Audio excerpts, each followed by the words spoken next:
So car 33, one of your current leaders, coming out of turn number 4 right now as he dives down to the inside. Big old, let's see, I believe he said it's a Chevelle station wagon, car number 33, that car started out as. And it wasn't that bad of a street car until they started looking into it. It's Tyrell Jones in car number 33. He's one of your current leaders. Beckman starting to pick his way through around now Rich Dimon. And Rich Dimon just in front of him. Rich Dimon's been off the track for quite a few laps in car number 14. Rich is always a tough competitor out of California. He come over here every year to race, man. I'll tell you what, it's just cool getting to see these people that come in here to race each year. This is my 8th year to get to do this, the 9th year of the Lone Star 600.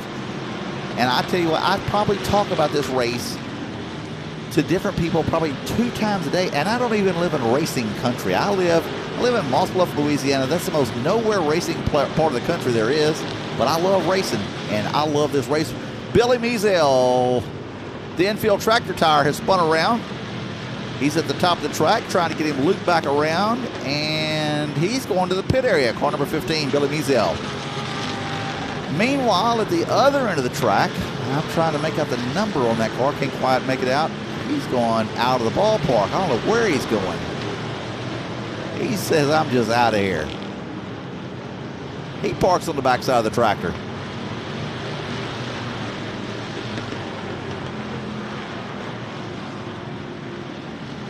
So 100 laps in so far, and we are still making laps out here. I'd say we're probably getting close to 115, maybe 120. Car number 333 goes by. Haven't talked about him too much, and we'll find out who the driver of the 333 car is. That is Robert High, the second, out of Willard, Missouri, driving that bright blue car. He's going into turn number 3 and 4, coming down the front straightaway. Big old wing on that thing. It looks like part street stock, part modified. Who knows? And we got a car spinning in turn number 1. Still sitting around backwards. And he's going to go to the top of the track. He's up, out, and out of here. He's good. It's all safe. Now, at the driver's meeting today, they told you, look, guys, don't try to pass the wreck up if you can. Go to the other side of it. Try to make it to where people can get turned around and get off the track. And everybody has been playing nice tonight, so that's good. What we need to do is get every dirt track in America to come out here and watch this race to see that you can drive nicely. Now, we got some debris up there on the track. It looks like some light sheet metal in turn number 1, but it's going to keep on going. We ain't going to worry about that. Rolling down the back straightaway, Matt Ryan, car number 003, coming into turn number 3 and 4, down the front straightaway now. And he's got company following him. Got the big old wagon, car number 107. Car number 107 right behind him. That's Kevin Cook out of Hobbs, New Mexico. Hobbs, New Mexico, got the big yellow flag on top of there. Got a car spinning in turn number 1, I believe it is.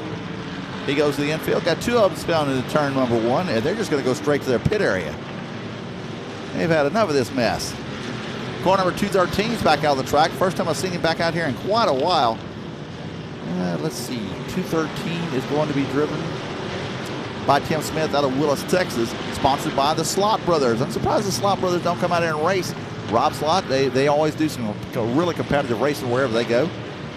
Car number 188 is about we got a pileup in turn number 1. We might be having a red flag. We've got, it looks like somebody has blown an engine down the front straightaway. There is water all down the front straightaway into turn number 1. And it looks like Jamie Songer is in that wreck, car number 996, along with car number 314. All right, anybody to lap 125? 125? 120. Oh, 123. Hold your cards right there. At lap 123, we got 481. Was that 851? Okay. 14. 62. 84. 33. 140. All right, you can put your cards down. We appreciate it.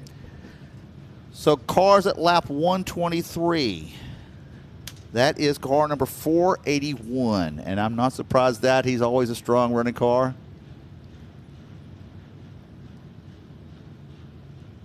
Along with the 851 of Bobby Jack out of Sandia, Texas. Car number 14, Rich Denman. Beckman in car number 62. Tom Lorenz in 84. 33 cars up there as well.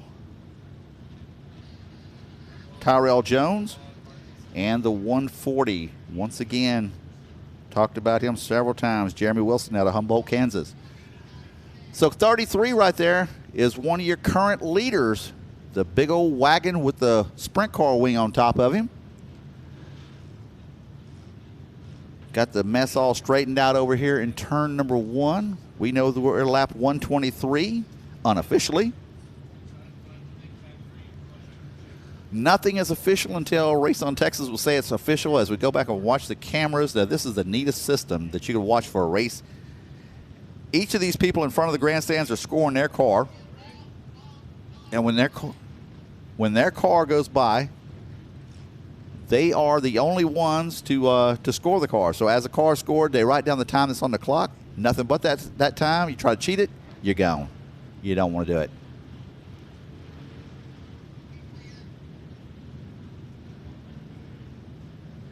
So Howard Willis has got the 23 car back out to the track. I see he's out of the pit area. Lampy in car number 174 still sitting in the pit area. He had a broken ball joint a while ago in that car. Looks like they're not even working on anything right now at this time. Mark Warren in car number 29. W goes down the front straightaway with that big old slide-in camper top on there.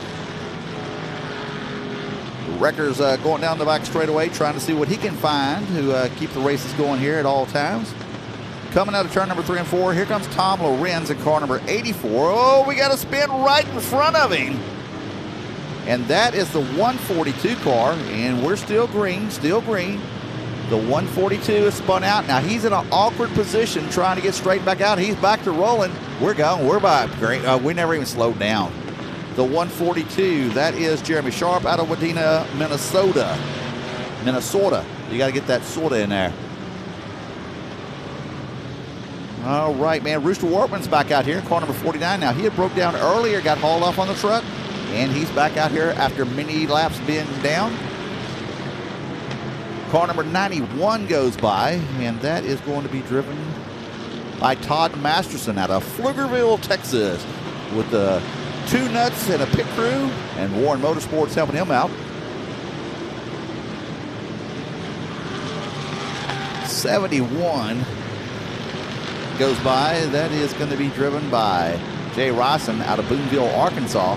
Now, I talked to his pit crew a while ago before his car even got here. They pulled him way late, but they'll be good for tomorrow. And good to have them out here, man. The cool thing about the Lone Star 600 is having cars from everywhere out here racing. Sonny Hunt brings his car number 77 back to the track. 177, I'm sorry, that's 177. One Sonny Hunt. That is Mitch Basil out of Aurora, Colorado. So he's been off the track for a few laps. Got a car spun around in turn number 2 right now, trying to get it straightened back out. He's got company all around him, still sitting there in turn number 2. Sitting in turn number 2, trying to get going. Still sitting there, still waiting. Up, trying to run. He's got it back to going. That is car number 881. And we got a red flag situation over here in turn number 4. That is going to be the 21 car. Martin Marlowe out of Cache, Oklahoma. Now he is parked with his nose to the wall. There's basically no way to get free from that position. So what we're going to do is, once the red flag flies, you do not move unless an official tells you to move. And then you move just far enough to get out of the way to where the wreckers can get in there and get the mess all straightened out. We appreciate the wreckers coming out here. These guys have volunteered their services. They're out of Houston, Texas. Over $500,000 worth of wreckers have come in here tonight to help us out with the Lone Star 600. Man, this is just a great deal that these guys are willing to do here. So we appreciate them, along with some of our sponsors. Let's see, Smith Collision, Smiley's Race Products, Santa Weld, the Entertainment Company, Race On Texas. The entertainment company, that's Tim Looney. Tim's downstairs, I believe, watching the races tonight. Tim, we always appreciate all the things he does here. If you need some kind of event taken care of as far as entertainment, he can hook you up. I was looking on his webpage the other day. He did a wedding, and they had over $750,000 of entertainment for the wedding. Man, I would have been happy for $75 at my wedding. But anyway, you know, so it's cool, you know. So they can take care of some of the smallest things to the biggest things. So the entertainment company, Tim Looney, be sure and check them out.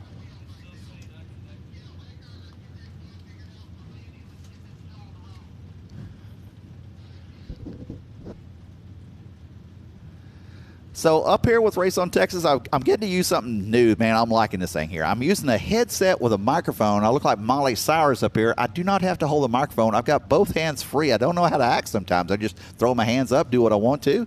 It's really nice here. Just kind of walk around, do what I want to do here. The only thing they could do to make this better is if it was wireless. Now, that would be the ultimate cool thing. I can have a wireless Miley Cyrus microphone. Now, that would be cool. But, hey, I'm loving what I got here. Car number 66, Von Drake. We haven't talked about him at all tonight, man. It's always a good one. Mike Von Drake out of Shaler, Iowa, sponsored by M&M Solutions. Now, we got a lot of water down at the bottom of the track, but it's going to work its way in. This track is already pretty much dry, and it's slicked over. You know, we got lots of laps already in.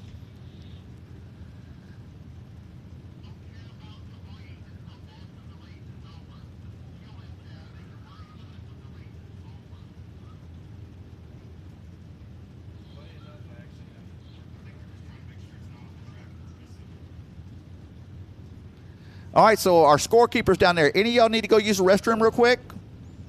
Y'all good? Okay, I see a couple of y'all need to go to the restroom. Go ahead. Just go ahead and use the restroom if you want to. But don't worry, because they ain't going to score your card for you. So it's kind of like going to play bingo, you know, B17, and you got one card, one number to bingo. Tough luck. We got somebody. You really need to go to the bathroom bad? Or she's waving at me or waving at somebody.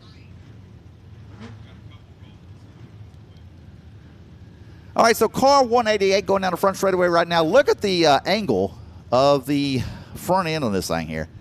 I don't know if the ball joint's bent. That cannot be easy to, the A-arm's bent. Cannot be easy to drive that thing. And here's a cool thing, car number 00, old school Camaro out here. So leaf springs out here. We've got leaf springs, coil springs.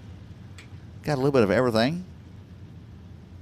And we are just about ready to go back racing here momentarily. Make sure all the safety equipment off the track. Everybody's clear of the racetrack. We're back to green flag racing. Here we go. Just past 123 laps in at the Lone Star 600 here in Dallas, at Mesquite, Texas, at Devil's Bowl Speedway. Ken Boatman goes by in car number 95. Now, Ken's got the Lightning McQueen machine, and he's rolling off into turn number 1 and 2, going down the back straightaway. Ken is he's been out here at all the Lone Star 600s I've ever been to, and finally got some fresh sheet metal on this thing, looking good. Got the Lightning McQueen machine looking good as he comes down the front straightaway. Coming into the track right now, car number 86X. Let's see if I can find who 86X is. 86X, that's Christopher Long out of Austin, Arkansas. He goes down the back straightaway. Now he has got the most drab car out here. Is all black with white numbers, and it's kind of hard to see, so I guarantee it, they're going to be heading over to the local Walmart tomorrow, pick up some fluorescent duct tape, and maybe make that car a little bit brighter for the old scorekeeper.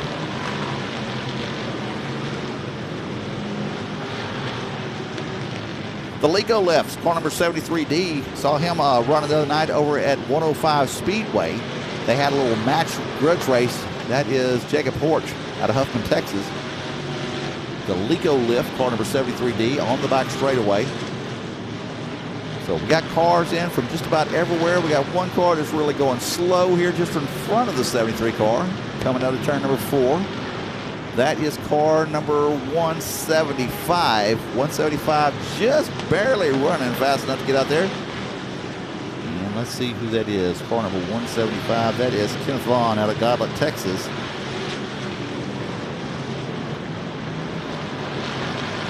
Beckman goes by in car number 62B. Really fast car as he's going off into turn number 1 and 2 right now. Trying to catch up to the 481 car. The 481 car is on the TV right now. And 481 is going to be driven.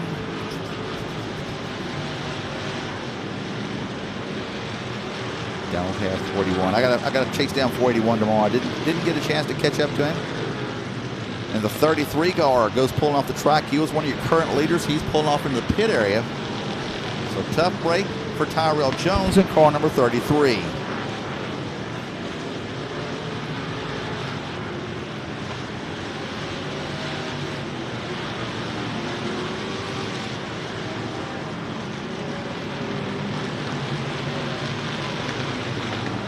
Looks like Tracy Denby has parked the number 51 car in the infield. Not coming back out there with him just yet. Really surprised. I figured they'd get that car back out here. They was welded on the front end a while ago.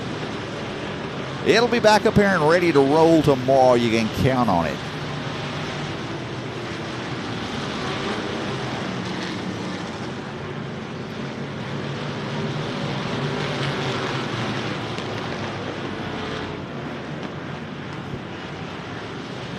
Got a car spinning. That's Ken Boatman. Car number 95 spins around in turn number 1. He's up out of the racetrack. He's out of the way. Keeps the car rolling. He's going to keep it going. So Ken Boatman, car number 95. Got the car back to rolling down the back straightaway. Just ahead of him, that 66 car is flying. Fluorescent orange.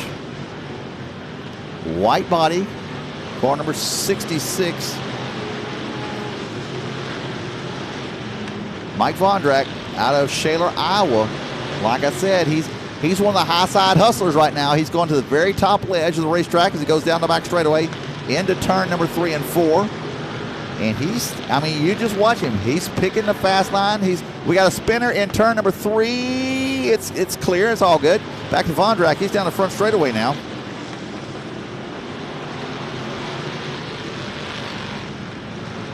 Car still sitting over there in turn number 3. He's off the track. He's out of the way. And he's just going to pull out in front of everybody. That's what you do. That's what you do. Let me get this thing up to speed here. Don't worry. And Kent Lewis is back out here in car number 2. No, that's not Kent Lewis. That is 36 or 00. I'm not sure. They got too many numbers on that car for me to try to keep up with. I Love Kevin goes by once again. Now, I don't know who Kevin is, but somebody loves Kevin. They don't have a number on the car, but we all know that they love Kevin. Red flag, big mess right here on the front straightaway.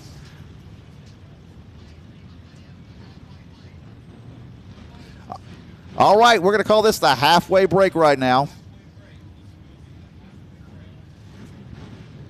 So, halfway break, you can get all the liquid nutrition to your driver real quick. So it's a halfway break right now for the Lone Star 600.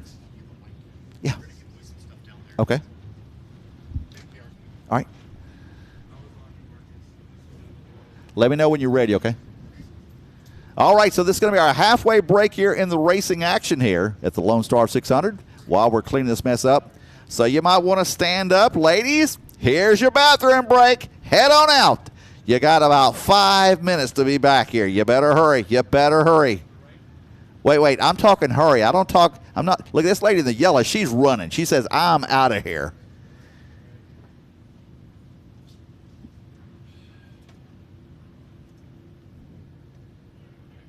So it's been a pretty good race here so far. Look at this. The wing on top of the 003 of Matt Ryan. Now that is a 600cc motorcycle engine wing that they put up on there. It's off of Kendall Guillot's car number 24 out of Alexandria, Louisiana. So right now you're going to see your drivers get out of the car, take them a little rest, put some fuel in there, put some water in the drivers. Kevin Rogers is going to be heading down there downstairs. He's going to be giving some stuff away. KR Promotions, man. He's got a great page on Facebook. You need to check him out.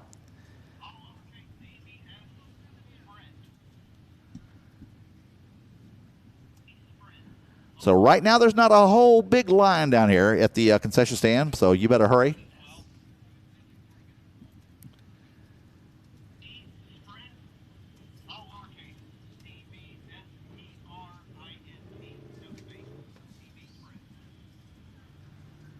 we've got some stuff to give away here as well from the if you bought a Devil's Bowl Speedway, be sure and check your numbers on there. If you got 0935 or 0900, you have got some Smiley's Racing products. So 0935 or 0900, be sure and check that from Smiley's. Right now, we're going to hand it over to Kevin Rogers down here on the front straightaway as he's going to give away some stuff. All right, race fans, who's having a great time at night number 1 of the Lone Star 600? Well, I got these 2 lovely ladies with me, and they said that was not good enough. They're going to throw some free T-shirts in the stand, but you're going to have to get a lot rowdier than that.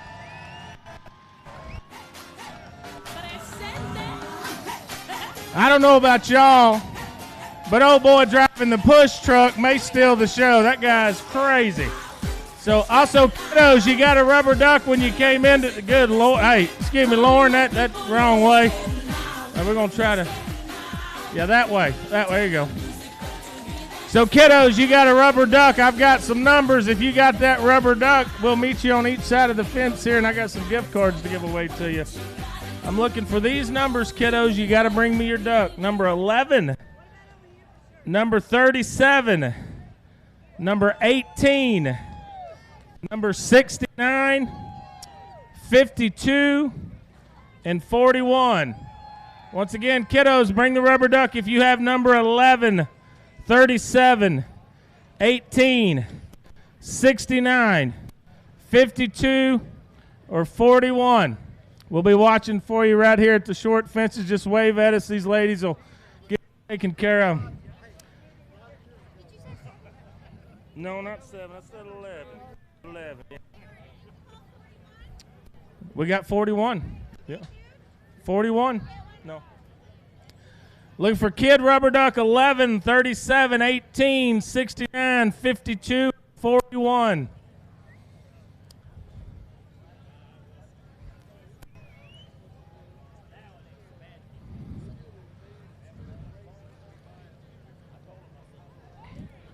Take that helmet off. You're going to get interviewed.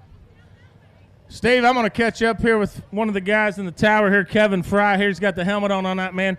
You flag a lot of races all over the country, man. How is this one different from what you're used to doing? Man, this is so crazy. Watching these cars and things flying off, debris. Usually when the debris comes off, I have to throw the caution. But, man, this is so different. This is so cool to actually flag for an awesome event like this. How's that view from where you're at up there? Is it pretty neat, especially on the start when it's all together like they were? Yeah, that was pretty cool. That was definitely a sight for a good picture for sure. Good deal, Kevin. Thank you for being here, buddy. You scores doing good? Everybody happy? Getting you a snack. There you go. Oh, yeah. I did. Yeah, 37. We're looking for 11, 18, 69, 52, 41. These young ladies here got a gift card for you. Yeah, we got a really good crowd here tonight. I'm trying to look and figure out where the rowdy people are at in these stands. I don't know if they're down in 3 and 4 or if the rowdy folks are down in 1 and 2. I can't tell. Oh, no, I can tell. It's 3 and 4, hands down. I'm not sure we got a pulse down here in 1 and 2 right now. Yeah. There we go. Yeah, definitely 3 and 4. Remind them that we're doing this duck thing again tomorrow night. Come back out. The same exact one. Just talked to Chris David. Here, give Chris David a big round of applause for absolutely nothing. Just make him feel good, feel like he's important today. So, no, just kidding. Very important to this. We're doing the exact same format tomorrow. We're going to re-rack them, restack them. 300 laps, 10,000 to win. Rubber ducks at the gates, T-shirts to throw away in the stands, the whole 9 yards. So, have y'all got one? Yeah, we got them all. Everybody showed up? Everybody showed up. Good. Yeah, so tell them we're doing it again tomorrow. Yeah, we'll do that again tomorrow. Steve, I think we've done with the giveaways down here. I'll send it back up to you. I want to thank you, Scores, personally for being here and doing this. Y'all got probably the hardest job in the business. I want to thank you, great race fans, for coming out to the Devil's Bowl Speedway tonight and checking it out. Do me a favor, though. Tomorrow when you come out, bring somebody with you. Let's try to fill this place up. and show our appreciation to these guys and girls driving these cars 600 laps around the Devil's Bowl Speedway. So, Steve, I'll turn it back up to you, buddy.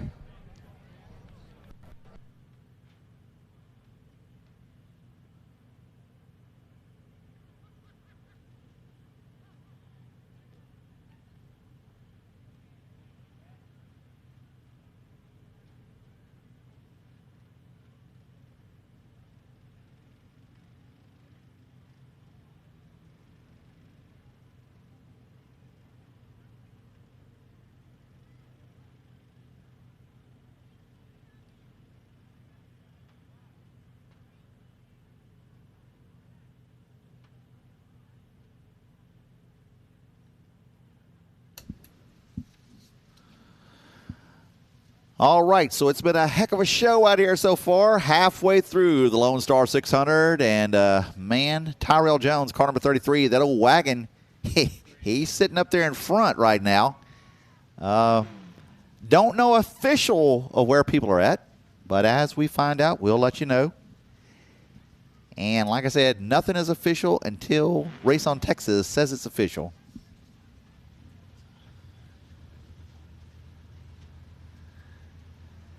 Now, car number 411, we haven't talked about him. That's old Caleb Seller.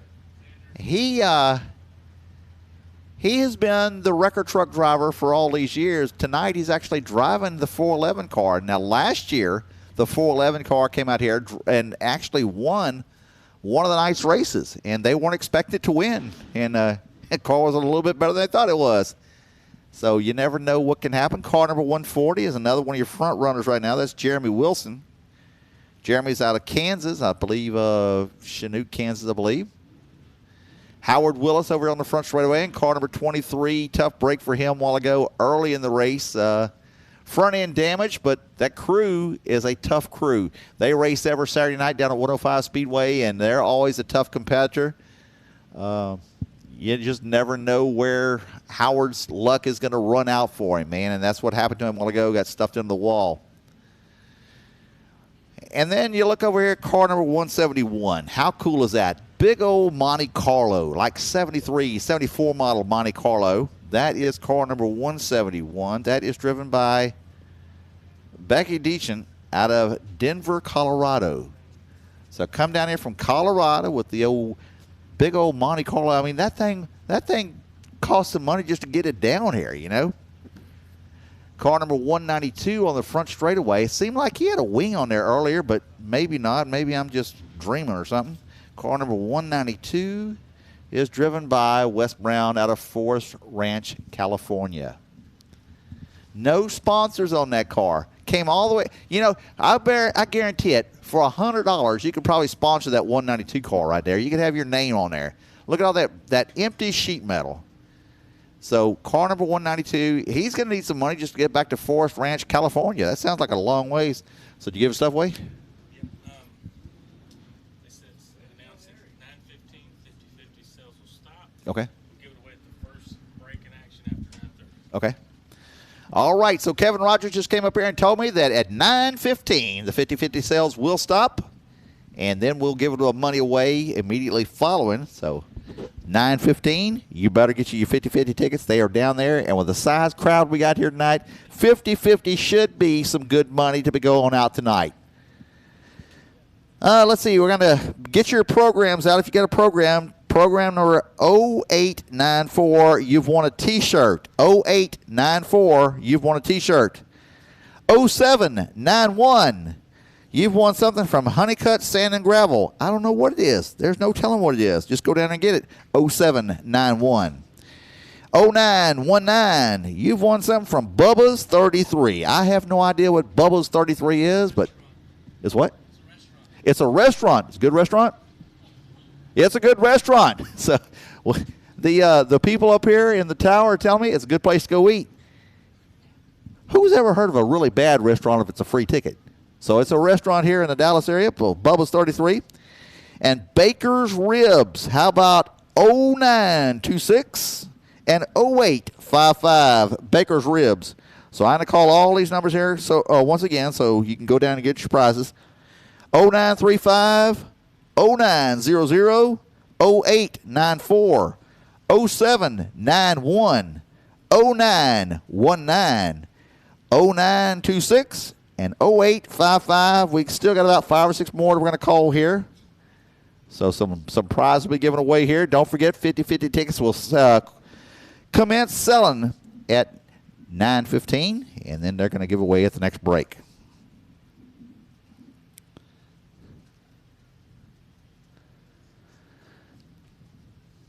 So I think break time is just about over here.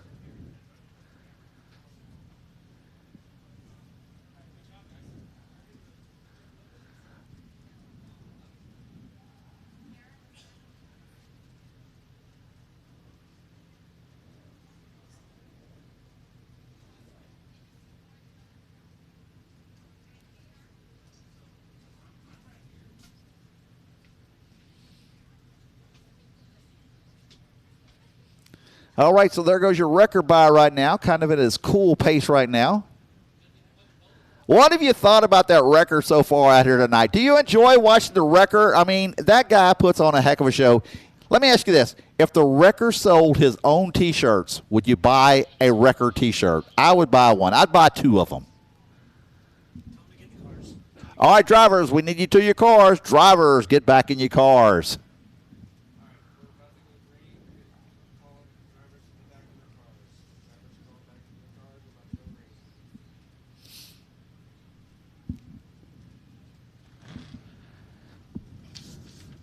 So real quick, while we got to stop in the action here, cars you need to kind of watch out is a 481 car. And I'm trying to find him on the track right now, so you can kind of watch for the cars that are running out front. 481, he's on the back straightaway over there. The orange car, got a big old black wing, 481 on there. Watch out for the 851. Now, these are the cars that are right now in potential to pick up the 10 grand right now. The 851, I think it's a black car, and I'm trying to find him. 851.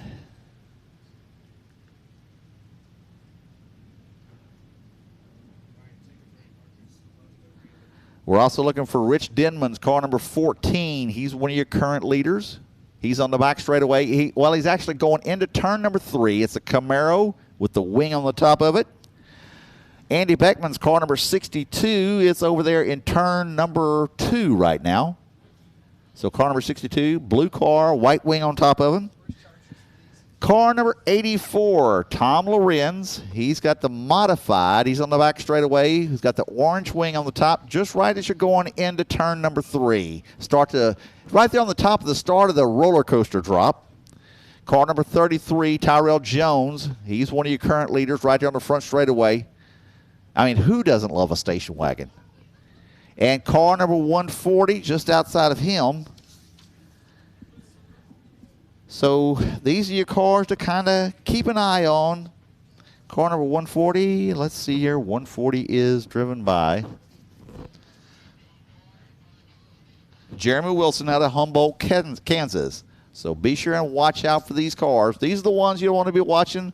Your current leaders.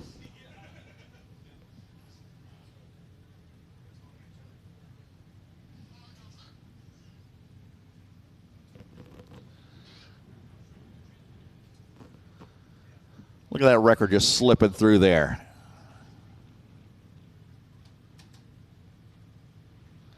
Looks like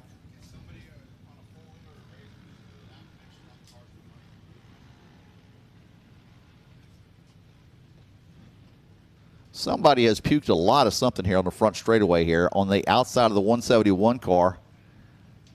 I can't make out the number on there. Thanks, Dad. The Thanks, Dad car. He's got a lot of fluid coming out of the back there.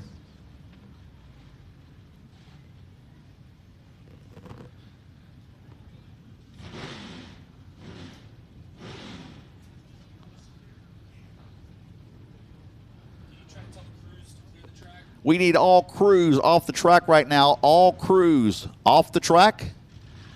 We are close to going back to racing. If you are not strapped into a race car, you don't need to be on the racetrack.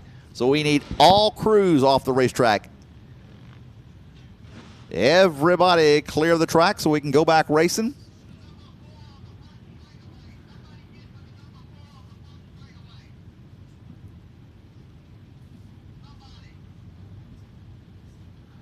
Hey, we got a bunch of guys over here at number 6 in that far corner. There's 3 or 4 guys right there that haven't moved back yet.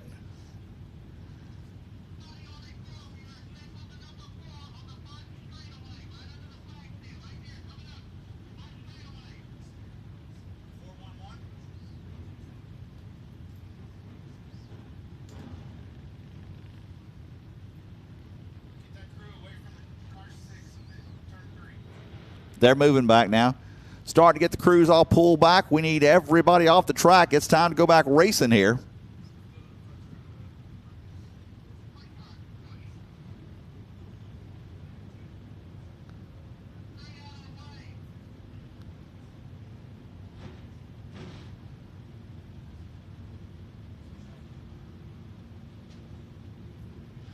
All right, ladies, you should be back up here in the grandstands, ladies and gentlemen.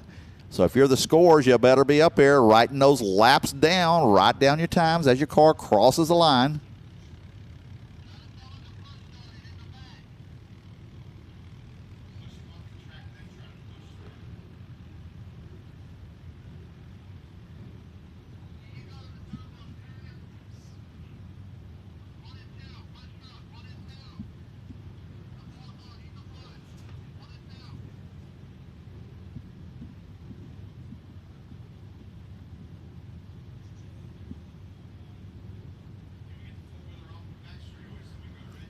Once again, we need everyone off the track, so it's time to go back racing.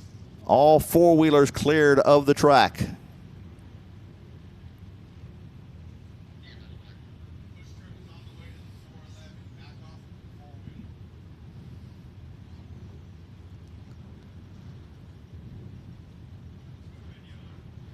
All right, we're about to go red-yellow, so that means we're going close to going back to racing.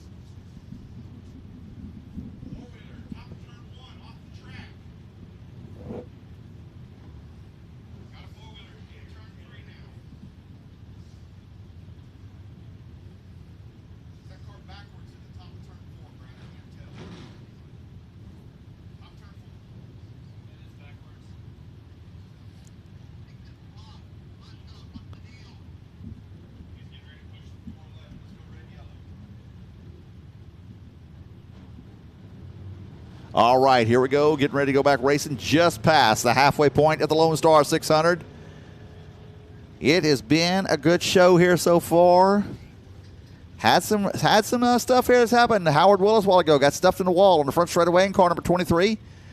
Did some front end damage. He spent several laps over there trying to get it straightened back out.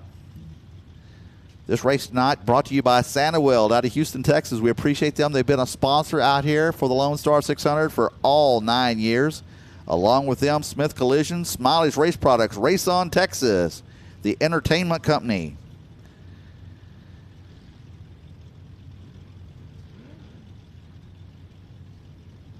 Like to wish a happy anniversary to Alan Lindau's parents, David and Marilyn. Their 50th anniversary is today. What a way, and they're at home watching the Lone Star 600. Here we go, back to racing. All right, out of California, Colorado, car number 177 fires it back up. He fires off into turn number 1 and 2. That car's a fast car. He's been off the track a couple of times. That's Mitch Basil, but out of Aurora, Colorado. On the screen right now as we go off into turn number 1 and 2. Matt Ryan, car number 003, brings him off of turn number 3. Howard Willis just ahead of him in car number 23. Jesse Measel in car number 55. And I tell you, these cars are starting to pick up the pace a little bit here. Down the back straightaway, Tom Lorenz in car number 84 carries it off into turn number 3, coming down 4.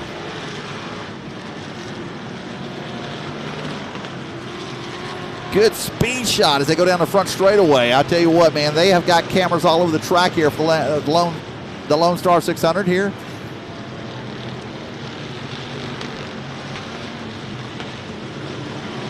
All right, 481 just went back by, and like I said, I did not get a chance to go talk to the 481 driver. I got here right at about 12:30, maybe 1 o'clock. And I spent every bit of that time trying to find all these drivers, and I do not have the 481 on here, so I do not know the driver's name on there. So I'll try to find that out. Definitely going to go check out on him tomorrow. Mark Warren goes by in car number 29W, still looking good. We got a car just outside of him that started smoking, and he's not smoking. He's got lots of fire coming out from underneath the hood. It looks like he might have jumped time or something. Still rolling as Beckman goes by. Lots of fire. It looks like the timing might quite not be right on that Monte Carlo coming out of turn number 3 into 4. He's having some serious detonation on that car number 323. And he is going to go park the 323. That is Andy Pivito out of Willis, Texas. So Pivito's going to bring that thing back over there to the pit area, sponsored by Atomic Enterprises, the shop, R&S Tank Services. We got caution on the track. And looking around here, front straightaway.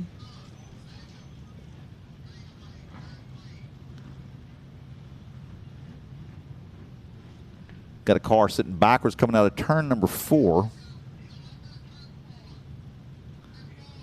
So that is Boatman, car number 95, right in front of you. The 50-1, 501, we'll call him. The old Levi's car, 501.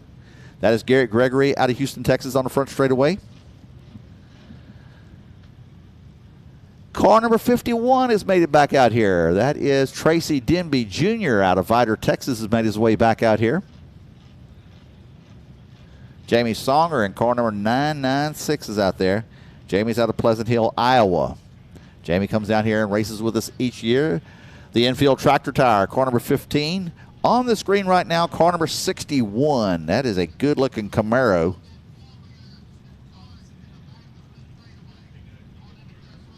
That's Jeff Bader out of Hooper, Nebraska in car number 61. He was involved in this accident over here, coming out of turn number 3 and 4.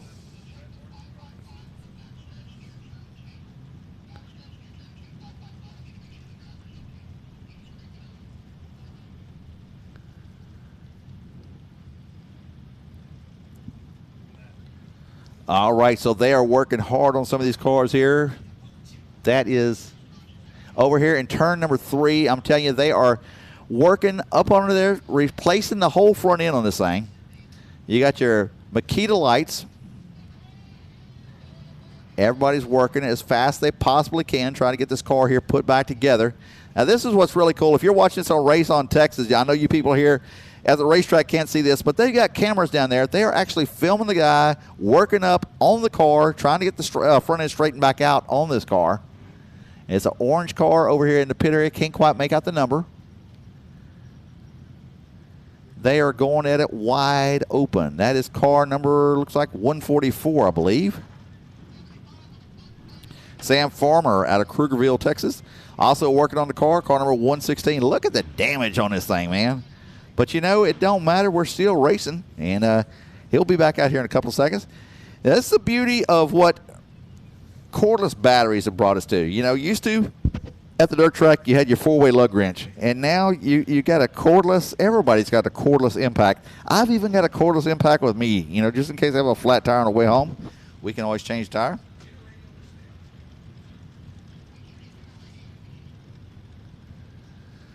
All right, so as soon as we get cleared up, we'll be ready to go. Wrecker's clear of the track. We're red and yellow. And we're back up at Green Flag Racing. Here we go once again at the Lone Star 600, brought to you by Race on Texas. Race on Texas, as always, doing a great job out here at the Now 600. The Lone Star 600. Too many Now 600s, Lone Star 600s. Measel on the back straightaway in car number 55 brings the American flagged car into turn number 3 and 4. Just in front of him, Kayla Seger in car number 411. And Measel brings him down the front straightaway. Everything looking good on his car right now.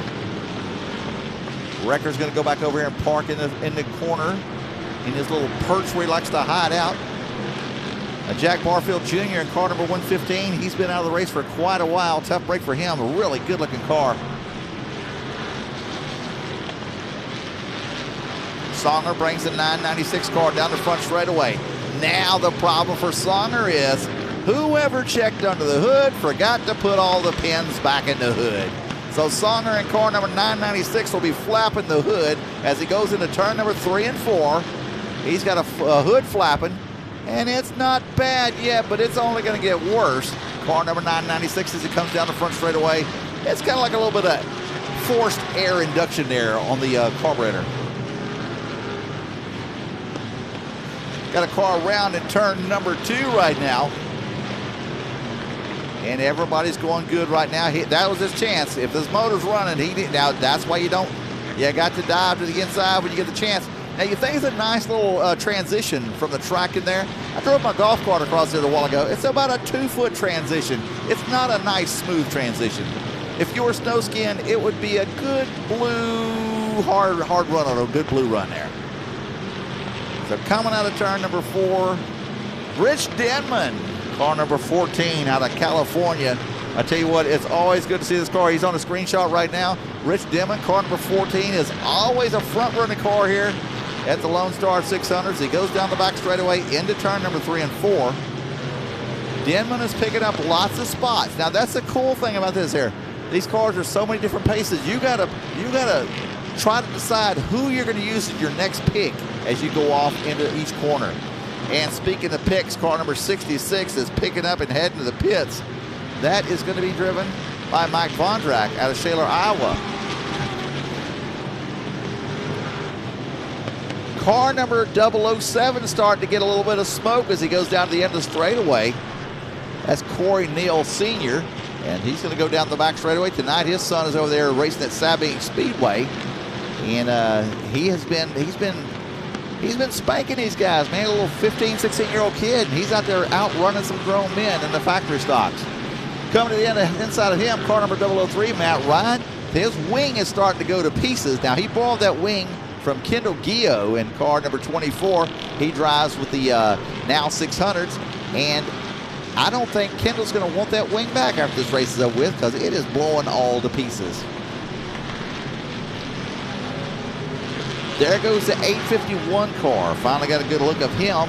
It's an all-black car, orange numbers on the rear quarter panel, and he's just behind Mark Warren as they go down the back straightaway. 481 is another one of your current leaders as he's going off into turn number 3 and 4 right now.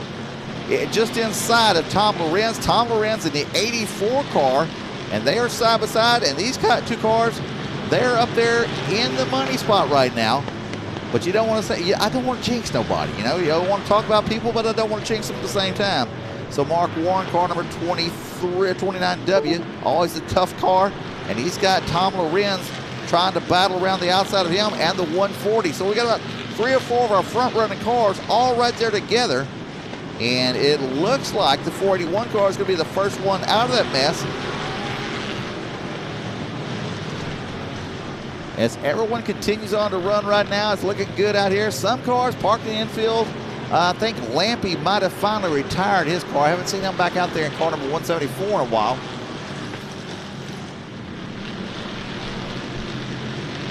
It's crazy how you'll get sections where there's nobody there, and then all of a sudden, it's everybody there. You'll have a section of track where there's nobody at all. Like right now, going through turn number 3 and 4, it's kind of clear. Going down the back straightaway, it looks like Dallas. Oh, we got a flag coming off or something come off.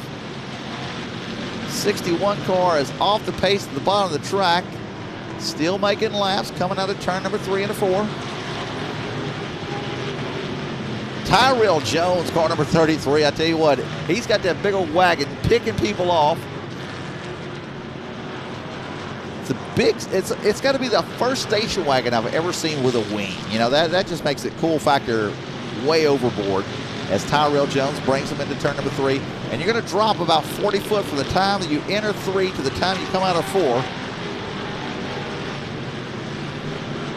And he is passing cars left and right. Try to find Beckman out there on the track. And I hate to keep talking about this, but Beckman's going to into turn number 1 and 2 right now. And Beckman he's going to pick off about 4 cars as he goes down the back straightaway. He gets all the way to the top of the track.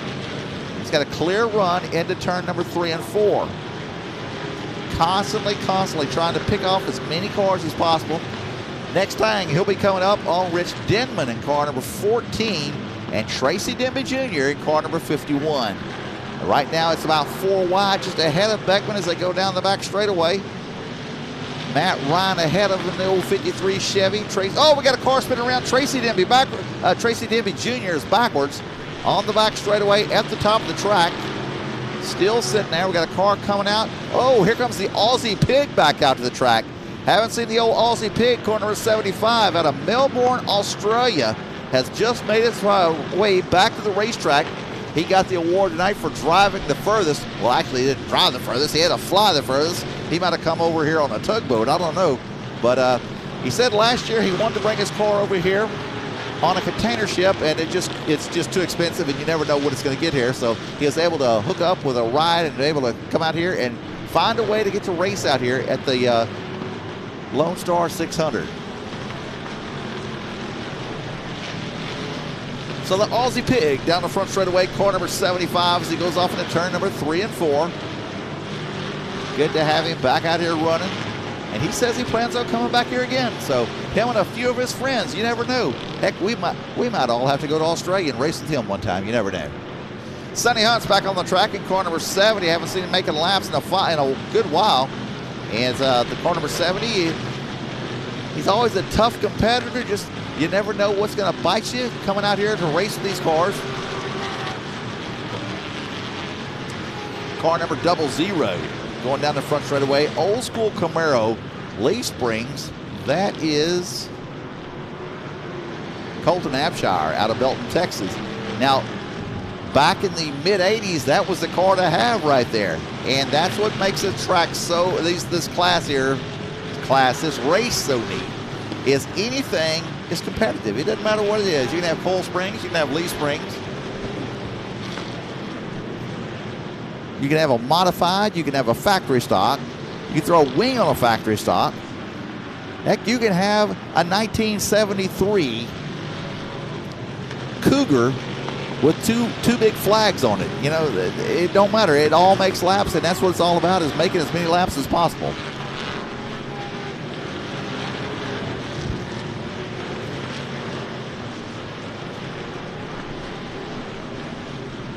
Matt Hamilton in car number 271 on the back straightaway. He's got the big orange cone on top of there. He's out of Bloomington, Indiana. I was talking with him earlier, and I said, man, I figured Indiana was nothing but open wheel racing. He says, man, it's every kind of racing you can imagine. He says he has about 8 tracks within an hour of his house. I would not know how to act to have a track within an hour, let alone 8 tracks within an hour of my house. He's making some pretty good lap time right now as he's just ahead of Beckman. Now, noticed a while ago, Corey Neal Jr. in car number 00 Senior was starting to blow a little bit of smoke out of the old 007. This car has got some many miles. I've watched him race over there to China, Texas, at Beaumont, Texas, at Glenn Johnson's old track, and the track is no longer there, one of the tracks that we've lost in the last few years. And they said they've not done anything at all with the property. They just tore the track down. So coming back to the racetrack after many laps down, car number 66 is finally making his way back out here. That is going to be driven by Mike Vondrack out of Shaler, Iowa.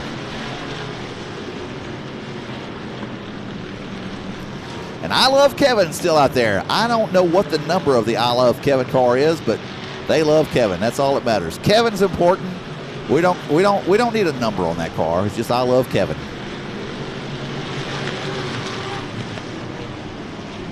It looks like they've fixed the front end on the 188 car. Earlier, he had a broken tie rod, A-arm. That's Jeremy Klein's car out of Brooklyn, Iowa. So car number 188, the big yellow Camaro, like I said, his upper right A-arm, it looked like it had to be bent. I don't see how the guy was able to drive. The tire was laid so far over. And it looks like it's all straightened back out now. Car number 851 goes by. That's some of our Iowa friends. That's Dustin Smith out of Lake City, Iowa. Dustin Smith on the back straightaway. He's going to be one of the cars you're going to be wanting to watch towards the end of this race, because as you can see right now, he's just picking off 4, 5, 6, 7, 8 cars as he goes through turns number 3 and 4. Dives down to the inside, and he's got open sailing as he's going to kind of run up on Ken Boatman. Now, as car number 851 is coming up on Boatman, Beckman is just not far ahead of him, so we can kind of see who's running faster. Beckman in car number 62 just ahead, but Beckman has got a ton of traffic, so we're going to see if that 851 is going to close up on him as they come down the front straightaway. Beckman's got a ton of traffic in car number 52, going off into turn number 1 and 2 as they prepare to go down the back straightaway. Beckman starting to work his way through the traffic. Smith in car number 851 behind him by about a quarter of a straightaway. Beckman's picking his way to the inside of Dylan Alasko in car number 41 as they come off of turn number 4. And Smith is coming up to him. Smith is catching the 851 is catching the 62. Now keep in mind they got lots of lap traffic that's been there. Beckman's going to try to split the difference as they go 3 wide down the back straightaway. Beckman's going to go into the outside, and here comes Smith on the outside in car number 851. So this is a good close race we got going on right now between Beckman in the blue number 62 and Smith in the black 851. About a quarter of a straightaway apart now. And Beckman is still picking his way through traffic. Smith is doing as well. And Beckman has gotten away as they go down the back straightaway. Car number 140 goes down the front straightaway. He is another one of your front runners. That is going to be driven by Jeremy Wilson out of Humboldt, Kansas.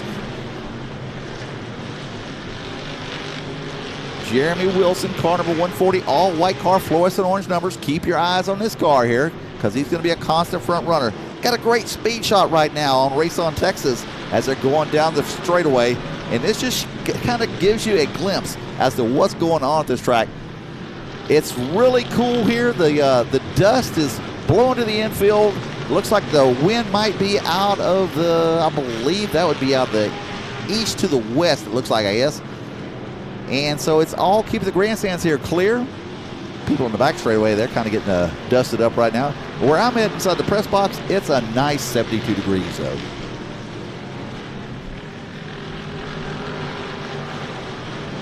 So there goes car number 33 down the front straightaway as he continues on. And, you know, let's see, that is Tyrell Jones in car number 33, the big old station wagon. Now he's got Beckman trying to catch up to his rear bumper, but don't worry, here comes Measel. Measel's all the way out of the racetrack. I don't know where he's racing for. Come on, man. Jesse Measel, he's racing all the way at the top of the track. He gets back on there. And I haven't seen Billy Measel in a while. You know, Billy might be busy right now. Billy is a trailer park lifestyle engineer, and what that means is, I'm not really sure. He is a trailer park lifestyle engineer. I think that what that means is he is the community group leader for the trailer park that he owns, I guess. I don't know. There's no telling with this guy here. If you're not friends with the Infield Tractor Tire, you need to follow him. He's always funny. You never know what he's going to be coming up with from day to day. Tom Lorenz in car number 84, making some really good lap times in that car. He's got that fluorescent orange Dayglow wing up on top of that car. This car sits in the shop until this race once a year, and they go race this car once a year for the Lone Star 600 out here. I'm going to start putting a quarter in there every time I say now 600.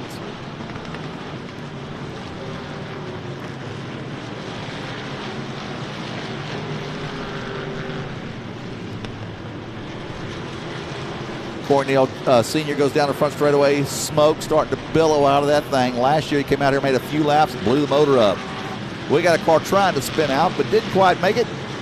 I think that is 114.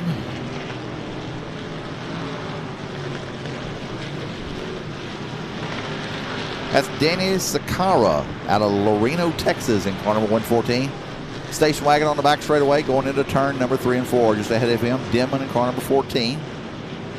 The crazy thing is I'll finally start having these numbers in my head about 20 laps to go tomorrow night.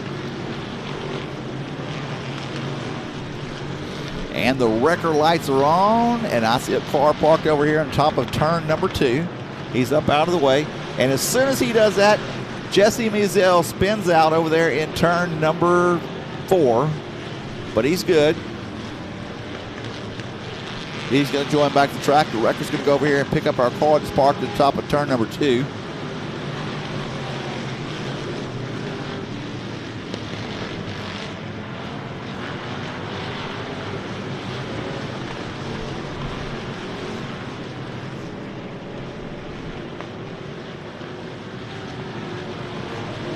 Not sure what happened, but the wrecker left him sitting there. Apparently he didn't pay his. That's why you always play your AAA Auto Club. You want the wrecker to come pick you up, you better pay the AAA. So they're going to leave him sitting there, I guess.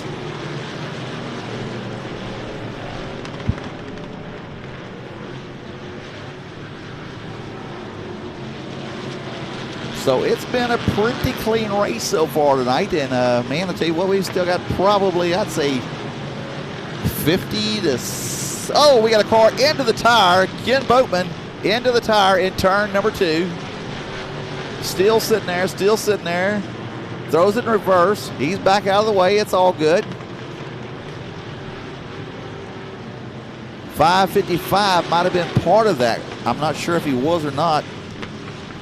555 out of Alabama. That is Charlie Richardson out of Warrior, Alabama. Sponsored by Cumberland Technical Associates.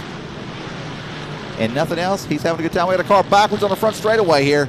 Might have to stop the race on this near. Oh man, our the Aussie Pig is bouncing off people here. Oh, Aussie Pig just took a car out.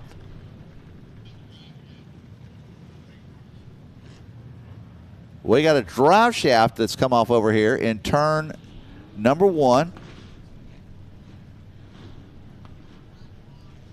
All right, real quick. Anybody at lap 150? Yeah, okay. Lap 175. Lap 180. Lap 190. Okay, let's go back to lap 187. If you're at lap 187, hold you. Okay, 187. Keep your cards up. 36. Okay. 851. Okay. 62. Okay. 84. Okay. 411. Okay. 140. All right. Right now, you put your cars down. Right now, your current leaders. The 36 car. The 851, 62, 84, 411, and 140. 36. That's the first time I've seen him up here in this mix. 36 is Mike Smith out of Lake City, Iowa. The 851. That is a black car, orange numbers. He's over there on the back straightaway right now. Going into turn number 3, car number 851.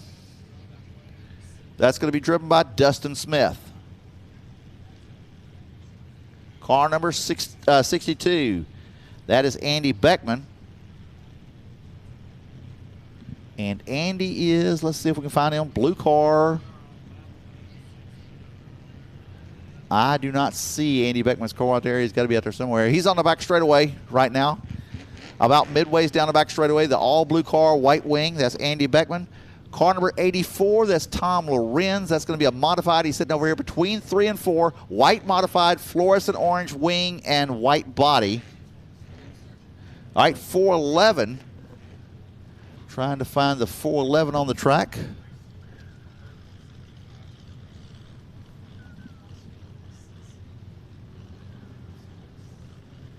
411.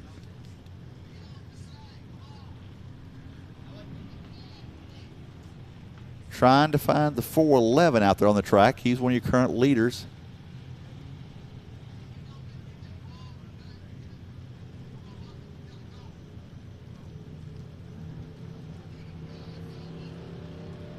Car number 140, that's going to be an all-white car with fluorescent orange numbers. He's one of your current leaders. We're back to racing.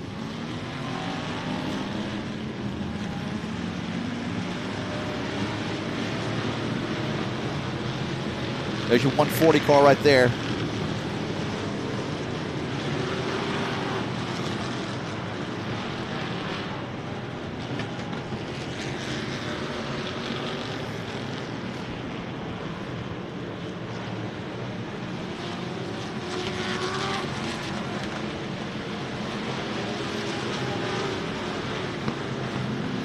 All right, Jamie Songer on the front straightaway. He might have a flat right rear tire, having difficulties going down the front straightaway. So Songer will bring the 996 car back to the pit area. Here comes a wrecker to go pick up somebody. I don't know who it is.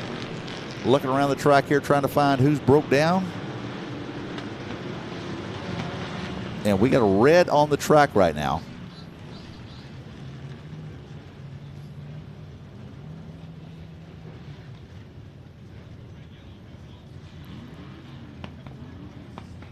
Hey, we got a four-wheel over here.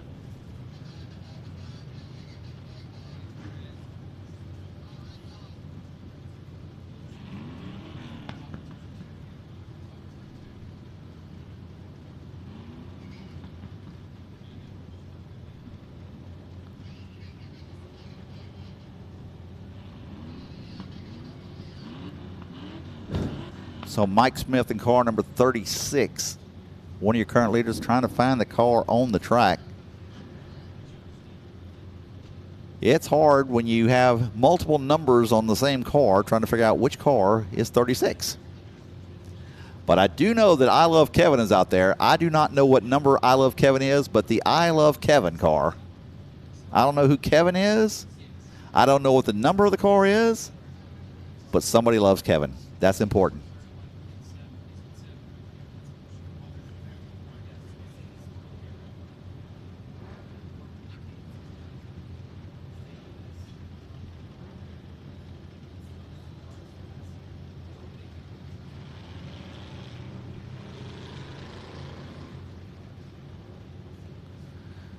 Tracy Dibby Jr., car number 51, will be pulling back onto the track here.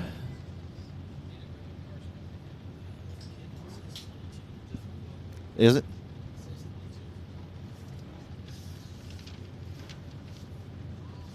All right, so I Love Kevin car, the 22 car. It could be Kent Lewis, but it's not Kent Lewis. I know it's definitely not Kent Lewis's car number 22.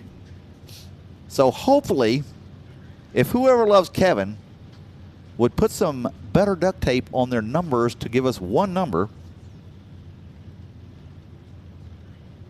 Wait, what did it say, sir? All right, and who's Paul Paccio, okay?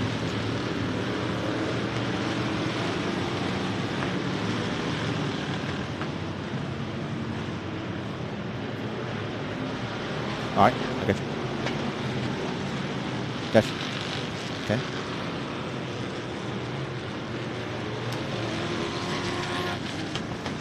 All right, we're back up and running. We got a car sitting over here in turn number 3, trying to get him rolling. And he is rolling. Car number 4, I believe that is. Now, I don't believe that's the same 4 car that I've been seeing all night. Matter of fact, I think it's a brand new car. I don't think I've seen that car on the track all night long. I think what it was, he's been sitting in the pit area. Say, man, I'd like to at least make one lap, just one lap, around the Lone Star 600, now 600. And he did it. Car number 142 is back to the track here. He was involved in an accident earlier this evening. Now, this is an old asphalt car, asphalt stock car that raced up in Minnesota. Jeremy Sharp out of Wadena, Minnesota. Got the 142 back to rolling.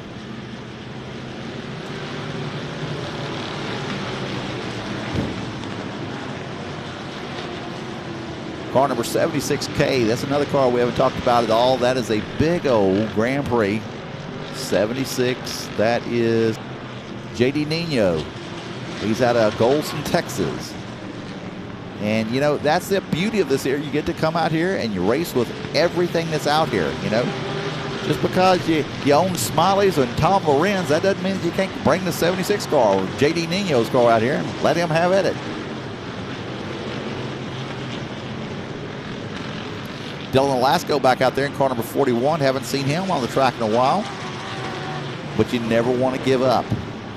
And speaking of never want to give up, Corey Neal's car number 007. The smoke gets a little bit heavier off that car there.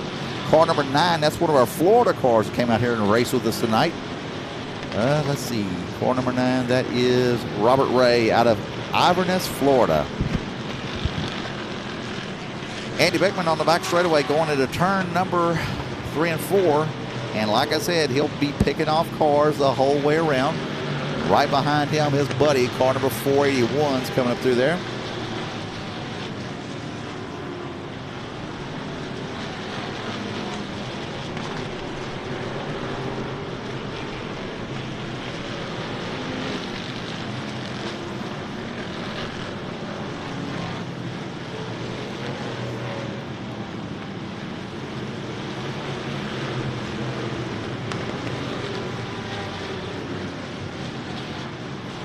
There goes a car down the front straightaway. It's purple with white duct tape all over it. It says C on it, and I cannot make out a number on that car. It is, in the time it had some really nice prism numbers, but the prisms faded away.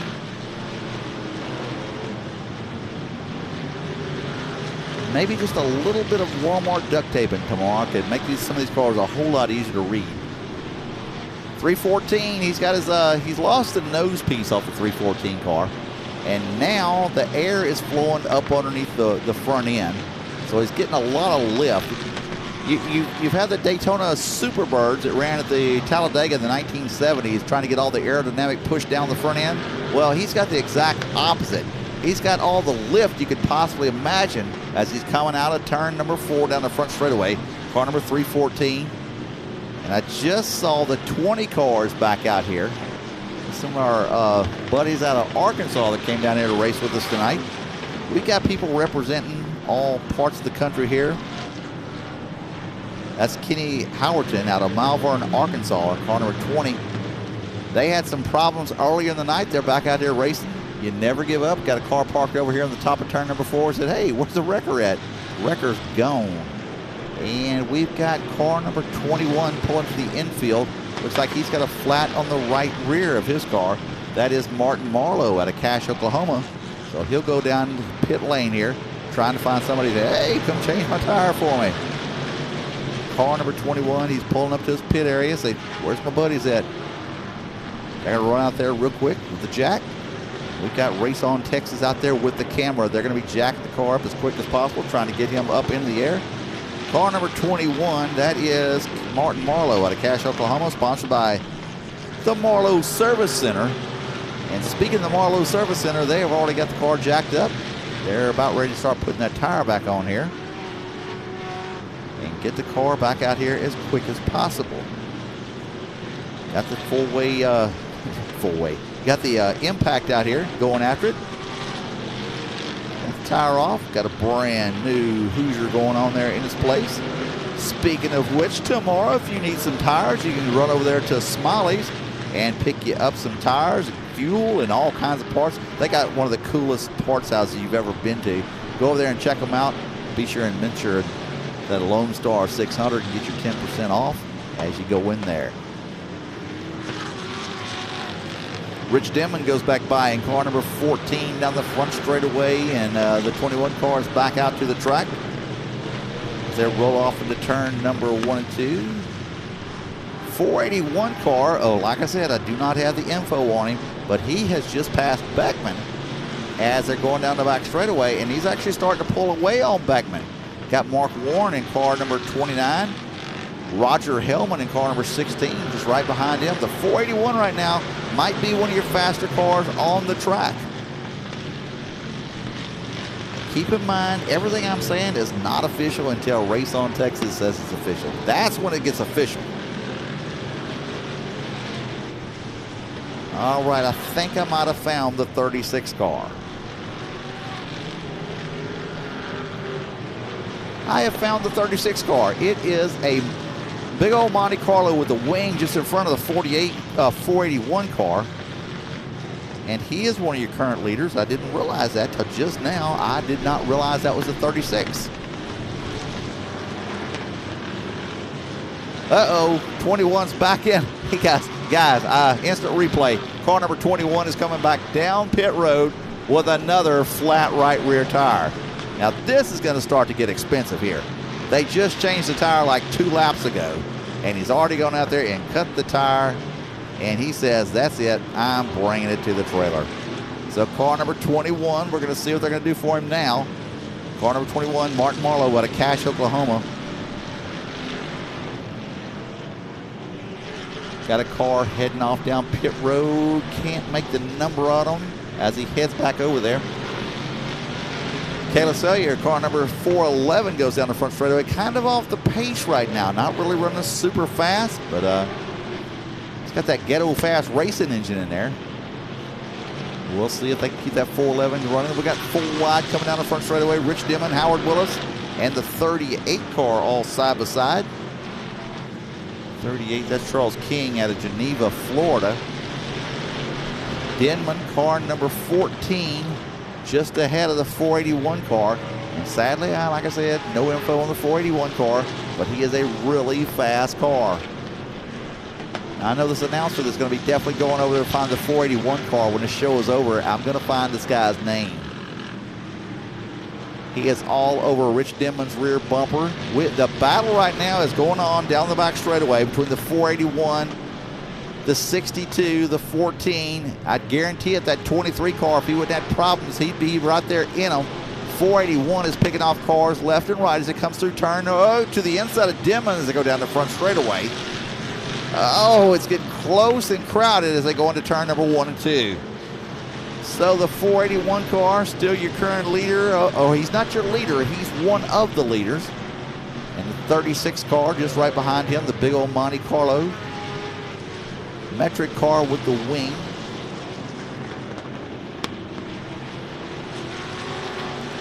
The 01 car, I tell you what, he has been lighting up the door panel on that thing all night long. When he backs out of the throttle, he just literally lights the night up. And car number 01, I believe that's Charlie Goodnight out of Waco, Texas.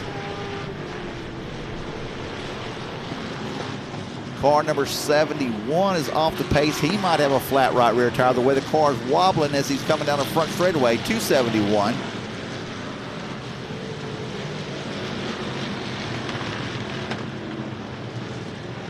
Matt Hamilton out of Bloomington, Indiana, brings his car to the pit area.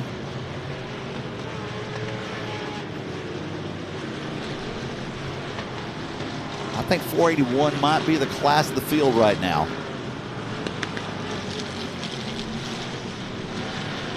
Kayla Sellier, car number 411, off the pace as he joins back the racetrack on the back straightaway.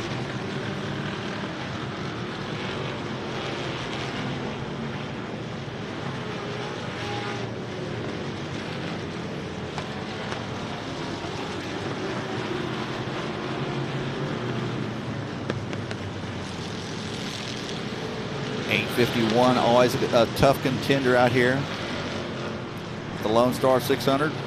Dustin Smith out of Lake City, Iowa, the black car on the back straightaway as it goes down into turn number 3 and 4. He's catching up to the tail end of Rich Dimon and Tom Lorenz. Tom Lorenz, the car number 84, the white car with the fluorescent orange on him. So 851, 14, and 84. Keep your eye on these 3 cars. They're all running together right now as they go down the back straightaway. These are cars that are up in the top section of the race.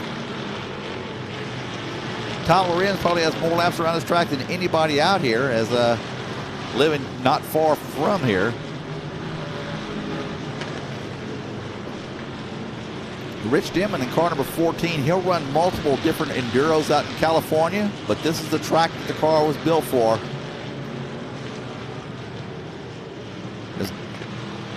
Dustin Smith, car number 851, starting to work his way around everybody, coming up on the rear bumper of Howard Willison, car number 23. Now, what's cool about this race is tonight it's all over with. You get $10,000 to win tonight. Tomorrow night, it's another $10,000. So, you know, you might be down 20 laps tonight, but you come back out here, you're fresh tomorrow, and you might pick up the $10,000 tomorrow night. We've only had it one time where one driver picked up $10,000 Friday night, $10,000 Saturday night, and his car got auctioned off on the front straightaway immediately following the race. 317 going by. Haven't talked about him in a while. Let's see. That is going to be driven by Derek Wilson out of Chinook, Kansas. Car number 317. It's got the flag on the roof of it as it goes off into turn number 3 and 4. Right behind the 140 car Oh, we got another car being worked on in the infield. And it is the, I believe it's the 1117. They are actually rebuilding the front end on this car. Now, this is what's neat about this thing. They just had the ball joint off the front end. They got the camera in there. They're getting the brake line beat out of the way with a hammer, and they're going to start trying to put it back together. Now, you know, if these guys, if their wife's car broke down, it's going to be 2 weeks in the yard before you get it fixed. But out here, because we're at the Lone Star 600, it's going to be fixed in about 5 minutes and be back out here racing. And, you know, who cares about a front end alignment job? You know, we're just going to bolt it back together and throw our driver back out there as quick as we safely can possibly do that. Back to racing here. So lots of action going on here all over the track. You never know what's going to happen next here. 314, to tell you what, the hood is still holding up good on that thing with the forced induction on there. The Aussie Pig, car number 75 on the inside of him. He said he's got a bunch of friends watching over there from Melbourne, Australia tonight on Race on Texas, so that's pretty good. We are a worldwide show now. You know, that is when you've reached the top, and this show is definitely the top. This is one of the wildest races you're ever going to see, and the Aussie Pig goes down the front straightaway, carrying it good. Let me see if I can find his sponsors real quick. I mean, anybody's going to have friends from Australia watching. You got to talk about them. I was talking to his wife a while ago. She said something about the bonnet. I said, what the heck's a bonnet? So anyway, she had to explain some stuff to me. Oh, Grumpy Dave and Highline Racewear, the Grand Hotel, the Outer Eastern Step. We got a car on fire. Oh, we got a car big time on fire in turn number 3. That is car number 314 that's on fire. Talked about him a lot. The forced air induction on car number 314. Got the fire truck immediately there. And so fire trucks are on their way. The driver is out of the car. The driver is out of the car. He is okay. He's walking around. Give him a big hand. That's Josh Cowden out of Fairgrove, Missouri. So he lit the candles and got out of that car as quick as he possibly could.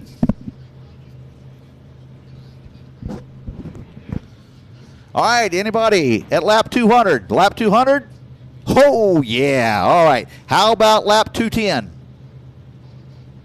Man. Okay, if you're at 215, hold your cards up. 220. Anybody at lap 220? Lap 225. Okay, hold your cards right there. Let's see here. 481, 14, 36, 851, 62, 84, 140. All right, thanks a lot. Appreciate it. Put your cards down. Once again, that was lap 183, right? 183, hold your cards up. 173. I lost count on my laps there. What lap we on? 183? 182? 232. Thank you. We're at lap 232. My bad.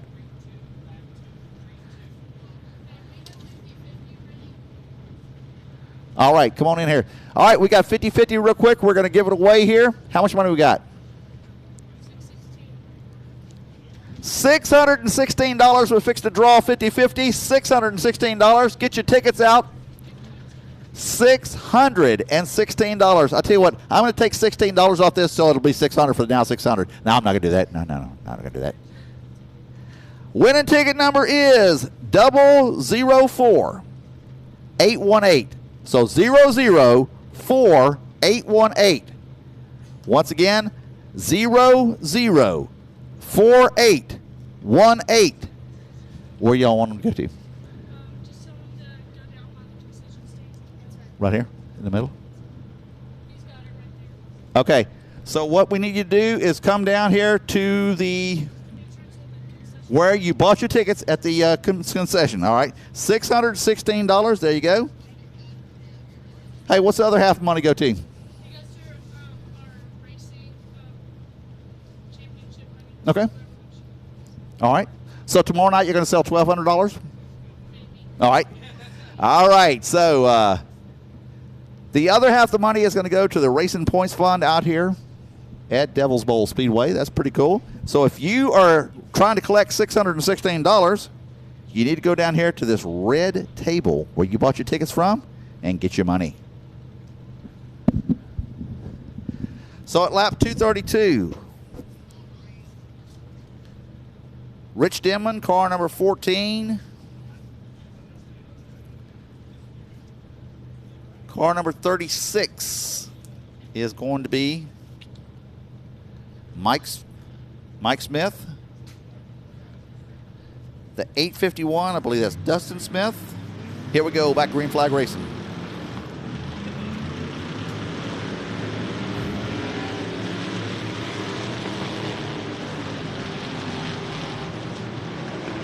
Back to racing, here we go at the Lone Star 600. Aussie Pig goes down the front straightaway out of Melbourne, Australia. Oh, the 171 car, he's trying to lose his door. Got the door open on the 171 car. Now this could get a little bit hairy. This is why you don't want a second person riding in there. You hear? That's Becky Deschamps out of Denver, Colorado. All right, I got some help up here now. Ooh, boy, Caleb howdy do. McFarland, man. I tell you what, we always have a good time anytime we announce a race together, and it's about to get wild. Now, Caleb, here's the problem. We got this list of numbers here to work from, and it's getting crazier. Now, right now, your current leaders are the 481, the 14, that's Rich Denman, the 36, that is Mike Smith, 62, Andy Beckman. Andy Beckman is the blue car. Let me find him. I'm going to try to get you brought up to speed where we're at here.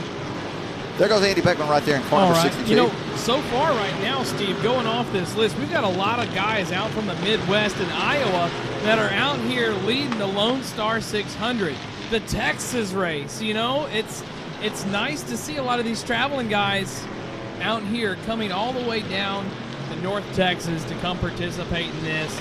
And, you know, that blue 62 with the wing on it working down the inside of turn number 1 and 2. He's been on the move. Every time we have a restart, it's like he's able to clear his head and then picks it right back up. Rich Denman out of California is here as well in car number 14. Now, Rich comes out here every year, but my buddy from Alabama in car number 555 just spun out over there in turn number 2. Going to bring it back out.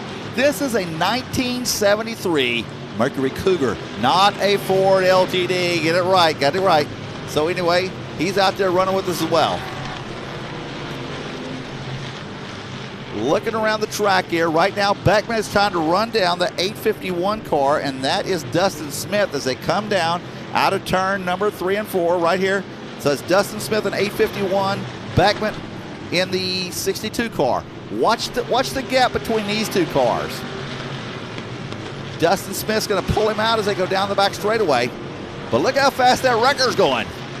And that's one of the fun things that, you know, Chris David and I talked about earlier, is that is a stock F250 with a roll cage slapped in it, racing seats and lights, out here scooting with these race cars. And, you know, we're talking about cars moving up through the field. We talked about the 62, but also that orange-white late model 481, man. He has been ripping through this field. He and Howard Willis, they were kind of working in the same groups, but 41 has broke loose and just continuing to pick up some ground, working the lower line of the racing surface. You know, you can really see on the exit of turn, we got a big pile up going in turns 3 and 4. We got them kind of flipping different ways here. We had one clipped in the rear end. We're going to see if we can get going. That's the 107 station wagon. So the 107, that's going to be our guy Kevin Cook out of Hobbs, New Mexico. I've been to Hobbs, nice little area. Good Culligan dealership here, nice folks. Hobbs, New Mexico does not want to be sitting there backwards right now as he watches the race. Not. Now this would be the perfect place for an in-car camera right here, and we're going to be working on that tomorrow night. That's going to be working up fine. I'll tell you what, looking forward to it. You talked about Howard Willis a while ago. Howard got stuffed into the wall over here earlier in the race, and he spent quite a bit of time repairing the car, so he's just not in the championship for tonight. Tomorrow night, he'll be back. It'll be another 300 laps, so And that's the thing, though, too, is depending on when he went out and who else went out, he still has that opportunity for the $5,000 bonus of the highest average finish. Right. So there's no quit in these guys. We've seen a lot of these infield shots of guys changing out front ends, changing tires. Willis and his crew down there getting their issues fixed because the race isn't over until we hit 300. Watch that 84 as he's coming up on your 481. That's Tom Lorenz right here in the modified. Watch it. He's coming up quick on that 481. 481 is off the pace. Yeah, that Smiley's Racing 84 working the middle groove of the racing service nice and smooth out there through 3 and 4. 41, though, looks to be a little off the pace here. Getting passed, though, by that looks to be number 4 of David McGuire. Correct me where I'm wrong here, Steve. Or is that a 4-0? 140 of Jeremy Wilson. That's another car that's run up front right here. Excuse me, that's 411. That's Chad Fitzgerald that I was chatting about. Nope, 411, that's not Chad Fitzgerald. 411 is Caleb Sellier. Ah, yes. Oh, yeah. It's usually driving the $4 sign looking for the money. Yeah, he's usually driving a wrecker when he's here, but tonight he's driving a race car, so it's kind of crazy. And, you know, we talk about usually driving the wrecker. Our new push truck hero has been doing a wonderful job tonight. There is no doubt about that. And now, this car here, I've been having fun with this car here. The orange and white one here, going down the back straightaway, lost the sheet metal on the side. It said number 22, but it wasn't 22 because 22 is Kent Lewis. I know that. Absolutely. So it's got 22, but the only thing I can see on this car when he comes out of turn number 3 into 4, watch this. You're going to love it. Oh, we're a little touch and go Here there. he comes. I love Kevin. That's all I know is I love Kevin. I do not know what number the car is because it's not 22, but they do. So tomorrow they'll definitely be going to the Walmart to get some sheet metal. There's something wrong with 41. He is off the pace. Man, you jinxed him, Caleb. That's terrible. Well, you know, as they call it, the old broadcaster jinx. We've seen it happen. Beckman has spun out. And now 6-2 gone.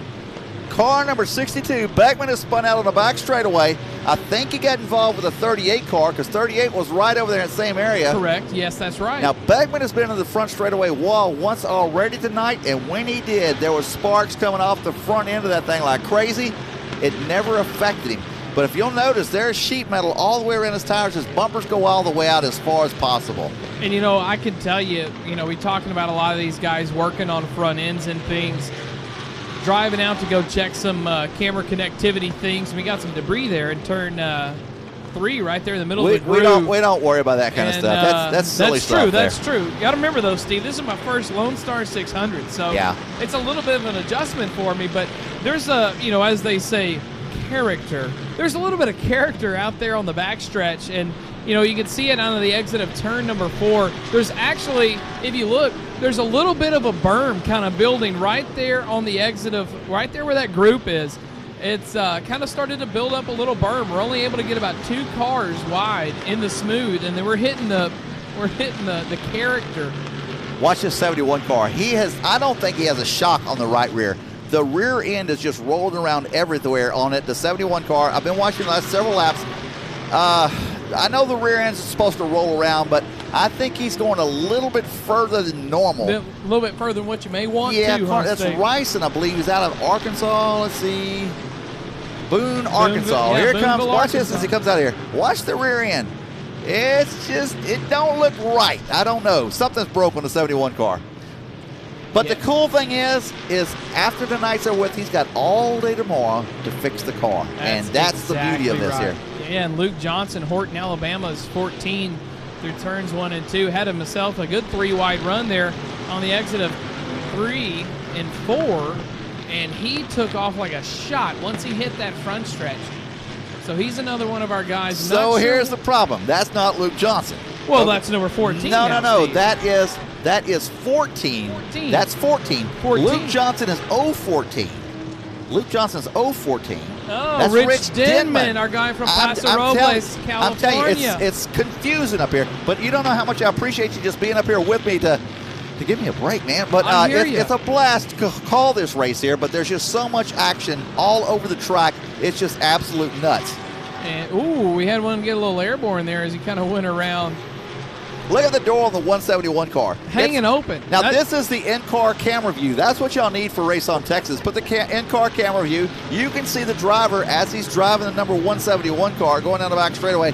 I believe that's a lady out of Colorado. Yeah, that's going to be Miss Becky DeChant, Denver, Colorado. Steve, did you do a little studying before you got I here? did, but as you can see, I didn't study enough. Tomorrow, this will be a whole lot better tomorrow. But it's just a blast. Now, this car here is another one of your front runners, car number 36. That is Mike Smith out of Lake City, Iowa. Yeah, buddy. Big old Monte Carlo out there. I guess the Monte Carlo. Who knows? It could be. Who knows? Some of our cars that were really doing good here, Tyrell Jones, you missed him earlier. He was a 33. It was a station wagon. Big old, let's see, what was it? It was a old Chevelle station wagon. Well, he finally parked it, I guess. I haven't seen him in a while. Talking about station wagons, it would have been nice to see Jack Barfield Jr. in that 115 Holy Moly Motorsports. Man, That is a beautiful Pinions, car. They cranked out that bodywork in a matter of weeks and had that sucker looking sharp as a tack. The beauty of it is that nobody showed no pictures of it until it was ready to roll. That's exactly right. And this morning, it was all over Facebook. We got some sheet metal hanging high here on Howard Willis. Look at his door on the inside there, car number 23. That's just extra air conditioning. You don't coming need in to see for that him. part of the race. We got to spin them in turn number 1 over here, 3 over here. Yeah, bottlenecks, but clears out a little bit. So that's Now pretty watch good. this car as he comes down the front straightaway, this number 01. Watch when he gets out of the throttle.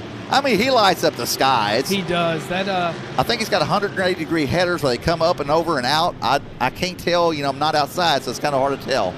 Yeah, we've got one kind of looks to be nose into the tractor tire in the exit of turn number 4.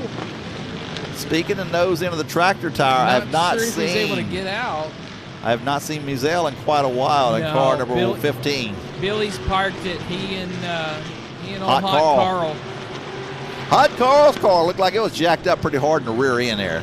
Uh-oh, car number 72. We got some Sparks boys and girls. Now, this is a NASCAR modified. Look at The that. old 17 here. Yeah. That's our good buddy. Well, Steve? 17. Jonathan Donham Yeah. out of Livingston, Texas. Ah, okay. He was an add-in on our There's quite a few add-ins. So there goes what do you car call it, number, little broadcast sheet here. car number 16. That's Roger Hellman out of Pearland, Texas. He's been at every Lone Star 600 I've ever been to, and he always runs out front.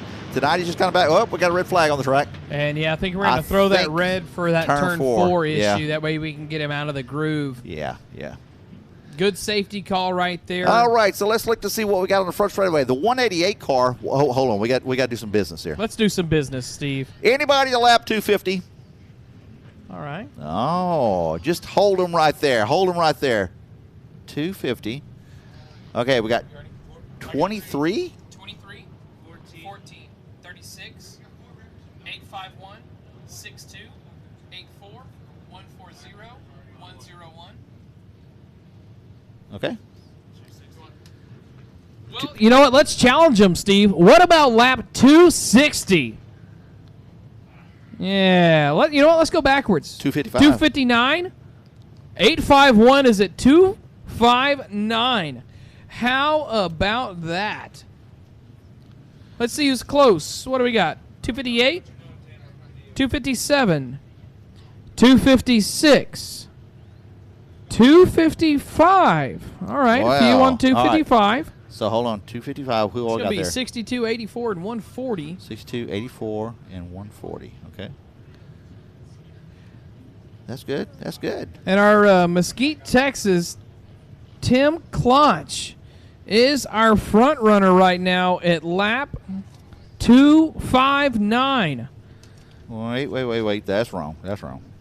Yeah, Bubba. 851. Car 851. 851. No, that's 884. I can't read. 851. That's why I'm a broadcasting major, not That's an English Dustin major. Smith. Dustin Smith Dustin from Smith. Iowa, Lake City, Iowa.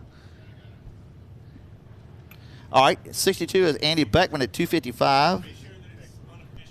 Unofficially, Tom Lorenz at 255. And car number 140, that is Front side. Yeah, and much like on a regular race night when you're following along on My Race Jeremy Pass Wilson. and live timing, These call-outs are unofficial. They will be confirmed once they give the sign that they hit 300. They're going to start doing all of the checking on the back end of things. So just a reminder, timing is unofficial. Jeremy Klein in car number 188. A while ago, his whole entire front end was broken on the 188. He went to the pits, come back. It's all good. You know, it's amazing. These cars are healed out here. It's kind of crazy. And, you know, one of the big things about it is you've got to have a very tight-knit crew helping you out with this. I mean, just with the scorekeepers, I mean, it takes a lot of dedication to come out here and watch a clock and see where you're at. But to thrash in the middle of a 300-lap race just to get you back out there, it's a whole nother ball game. And off the hook here, our gentleman or lady, let's check the old sheet here, that brought out our red. That's going to be Kenneth Vaughn out of Godlet, Texas. You know, when I looked at that car, I thought surely he was from Tennessee. I mean, that just looks like a all Tennessee. that orange. Yeah, orange and I white. tell you, Yeah. he might be a UT fan. You know, sadly, I don't see any LSU. There's not a single LSU Tiger out here. Go Tigers. Oh, yeah, but we're I'll not, help you out, we're not Steve. represented, man. Here we go. We're back up and racing here at the 9th Annual Lone Star 600 here at Mesquite, Texas at the Devil's Bowl Speedway. We're back up and running. Coming out of turn number 4, here comes the wrecker, and right along with him, car number 142. 142, he is out of, let's see, he's out of what? It's going to be Minnesota. Minnesota. I said that a while ago. Boy, So howdy. He's it's Jeremy Sharp. Jeremy, he brings his car down here. This is the 3rd time I've seen the car, maybe 4th time. And he said he's had to straighten some sheet metal out, but that car is really a good-looking car. It's an old asphalt street stock, and it's a really good-looking car. And look who's back out here. Alan Lindow, car number 136, has finally made it back out here. He's always a competitive racer anywhere he goes. He races this thing every weekend somewhere, doing nothing more than to sponsor the Lone Star 600. I mean, he is out there promoting this car everywhere he goes. A little touch and go there. Almost had some contact there on the exit of turn 4, but we Rooster got ourselves Woman. a good, like, 4-car, 3-wide battle here. What was that, 8-5-1? Yeah. But Rooster Wortman's back out here once again, as he hasn't been out here in quite a while. And it's Dustin Smith in 851. Dustin Smith is blowing off the 140. Yeah, that's And our that's Jeremy Lake City, Wilson. Iowa guy that we were just talking about that was unofficially at lap 259 in the 851K chassis down in turns 1 and 2. You know what's crazy is a while ago, the 481, he is off the pace. Look who's back up to pace, car number 481. And you know who I do not get any information on? 481. And that's killing Sometimes me. that's how it goes, It's killing unfortunately, me, man. Steve. And, you know, I talked with some of the drivers earlier on the concept of wings. You know, does it change your setup on your wing positioning on your car like it would a sprint car? You're going to have to, you know, change torsion bars and such in a sprint car, you know, to get your setup right. But, you know, are they changing anything as far as shocks and spring goes? And the guy said, no, we just kind of put it on there. But I can tell you from last year's experience, when the track dries out towards the end, it's not as loose getting in. So the downforce is helping the guys, but some of them aren't setting up the car to accommodate the wing. They just slap it on there and roll with it. And, you know, one of the guys we were talking about earlier through the night, Melbourne, Australia's 75. He's been off the pace for the last several laps and just kind of starting to get things kind of back going again. 3 years ago, Beckman was out here in the number 62 car, and he had his wing absolutely flat till about halfway through the race.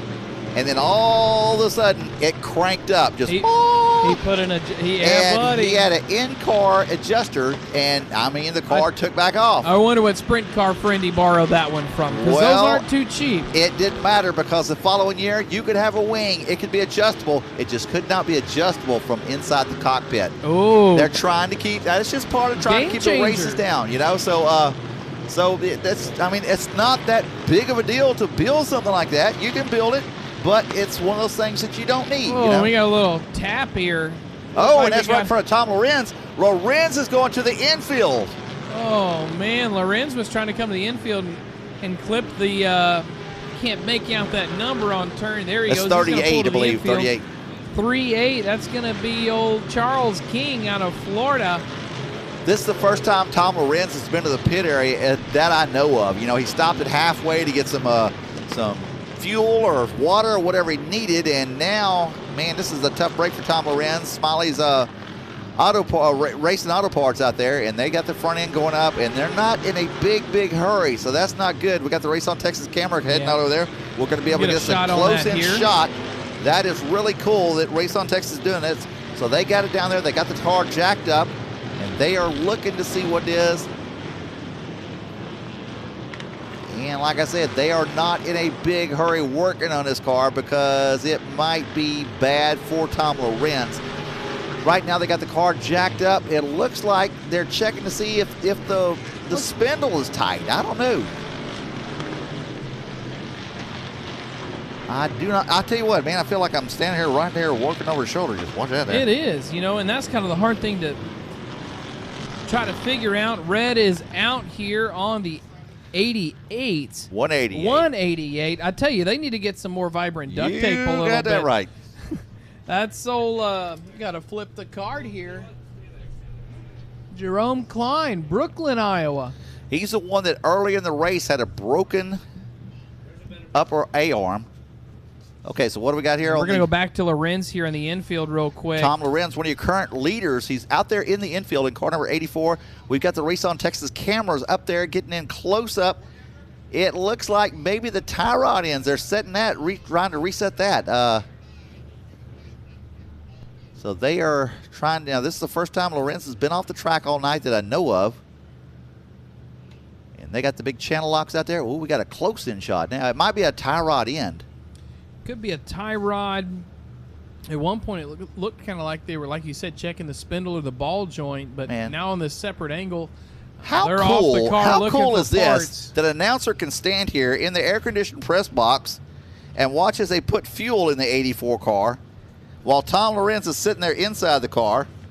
He's saying, hey, guys, be sure and come by Smiley's tomorrow. Mention the Lone Star 600 and get 10% off all your purchases. Isn't that nice, Steve? It Hooked is. up here with a monitor. That way is. you can kind of – there's a lot that goes on here at this race, and it's kind of hard to keep up with who's where and what's going on. And, you know, just a little bit of asset. That way, you know, something going on with one of the front runners here that has a lot of experience around this 3/8 mile at Doubles Bowl Speedway in Mesquite, Texas. Probably more experience than anybody out here. No kidding. Tie rod end. Just got confirmation that it is a tie rod end that broke that they're changing. They got the nut off there. They're fixing to start putting him back together. This red couldn't have came out at a better time for him, Steve. I wonder if Smiley's happens to have a spare tie rod in that trailer. You know, they might. If not, they got the parts trailer a few down, a few doors down. They can go in there and just Smiley's say, parts trailer. That's right. Yeah, they can just say, hey, we'll just write it off. It's a business expense. Let's check out this guy right here on the front straightaway, car number 851. He is your current leader. And, man, I tell you what, a while ago he had a 4-lap lead on everybody unofficially. Car number 851, Dustin Smith out of Iowa. Where's our Iowa boy at? Where's Right 851? there. Let's Right hold let's see, we were at 259. We had what do you say, 265? 266. 267. You know what? 270. Oh my gosh, 275? All right. So we're between 270 and 275 for the 851 unofficially. We'll check that. But Lake City, Iowa. And they're sitting side by side, 62 and 851 side by side. That's kind of crazy. But you know what, Caleb? Oh, we're down. Saxon? We're down now to a Saturday night feature event, 25 buddy. laps. Yeah, buddy. So it's fixed to get hairy. You know, this is it. And right now, there's a lot of cars off the track. There is. You know, the herd has definitely thinned since we stopped the green. And, you know, sometimes it's just a battle of attrition when it comes to enduro races. But along with that, it kind of comes down to who's able to get things changed around, you know, and get things fixed. Like Lorenz's crew thrashing. We talked about it earlier with Howard's crew thrashing. A 36 car over here. He's also one of your front runners. Mike Smith. He's out of Lake Lake City, City, Iowa. Iowa. What's the deal with Iowa coming down here wanting to take all the money home? Did y'all? Oh, yeah. I said, woohoo. Did y'all convoy down here? I'm kind of curious. Did y'all kind of like all follow each other and say, "All right, let's roll"? And then Beckman, car number 62. Let's see what town he's from. He is from Sac City, Iowa. So, there's the representative the from big Sac Iowa's City. right here in front of us. I made a few trips to Iowa this year. You know, I used to live in Iowa. Did you really? Iowa, Louisiana. Boss, I graduated from Iowa, Louisiana High School. As a matter of fact, I graduated in the top of my class. How many? Well, let me say that the alphabet helped me out because my name was Cape, and so that put me up the top of the class, you know. So I love it, Steve. That's gold. All right. I can't say that. I'm McFarland, so I'm just kind of right there. You're a middle pack no matter Yeah. what, man. I was buried. Yeah. So, man, Caleb, I want you to know how much I appreciate you being up here helping me. What's the deal with Flow Racing here, man? Flow Racing part of Race on Texas now? No, so this is part of their broadcast for their weekly racing here that they do Okay. out here at Devil's Bowl Speedway. Race on Texas. We are teamed up with Flow Racing for the Lucas Oil American Sprint Car Series National Tour. We are covering every lap live of the National Tour. And you can catch all of that at raceontexas.com with our ASCS All Access coverage. And we also send a stream to Flow. Race on Texas, we get all of the back end, all the behind the scenes, everything that's not a green flag lap, we got it. So, we're doing a lot of working in partnerships with a lot of other broadcast companies, and in the broadcast world, everyone's trying to help everyone because we all have one goal, and that is to get the races to the people that can't watch them live or the people that want to go back and watch them later. That's what's really cool about it. Mark Pfluger is taking the number 19 car out of here, and he doesn't have too much front end parts left on there. But car number 84, Tom Lorenz, they got the tie rod end changed back on that car. Like you said a while ago, fortunately a red light came out, and it's able to help him save some laps that are going down. I think he's already gone down several laps, but still yet he's not as many laps as he could have been. And you do not want to lose any laps. We got the ambulance coming on the track here. Check this out. Steve Ward in car number 50. I have not seen him all night long. He just wanted to make the end. I guess. And the green is out, and we are back underway.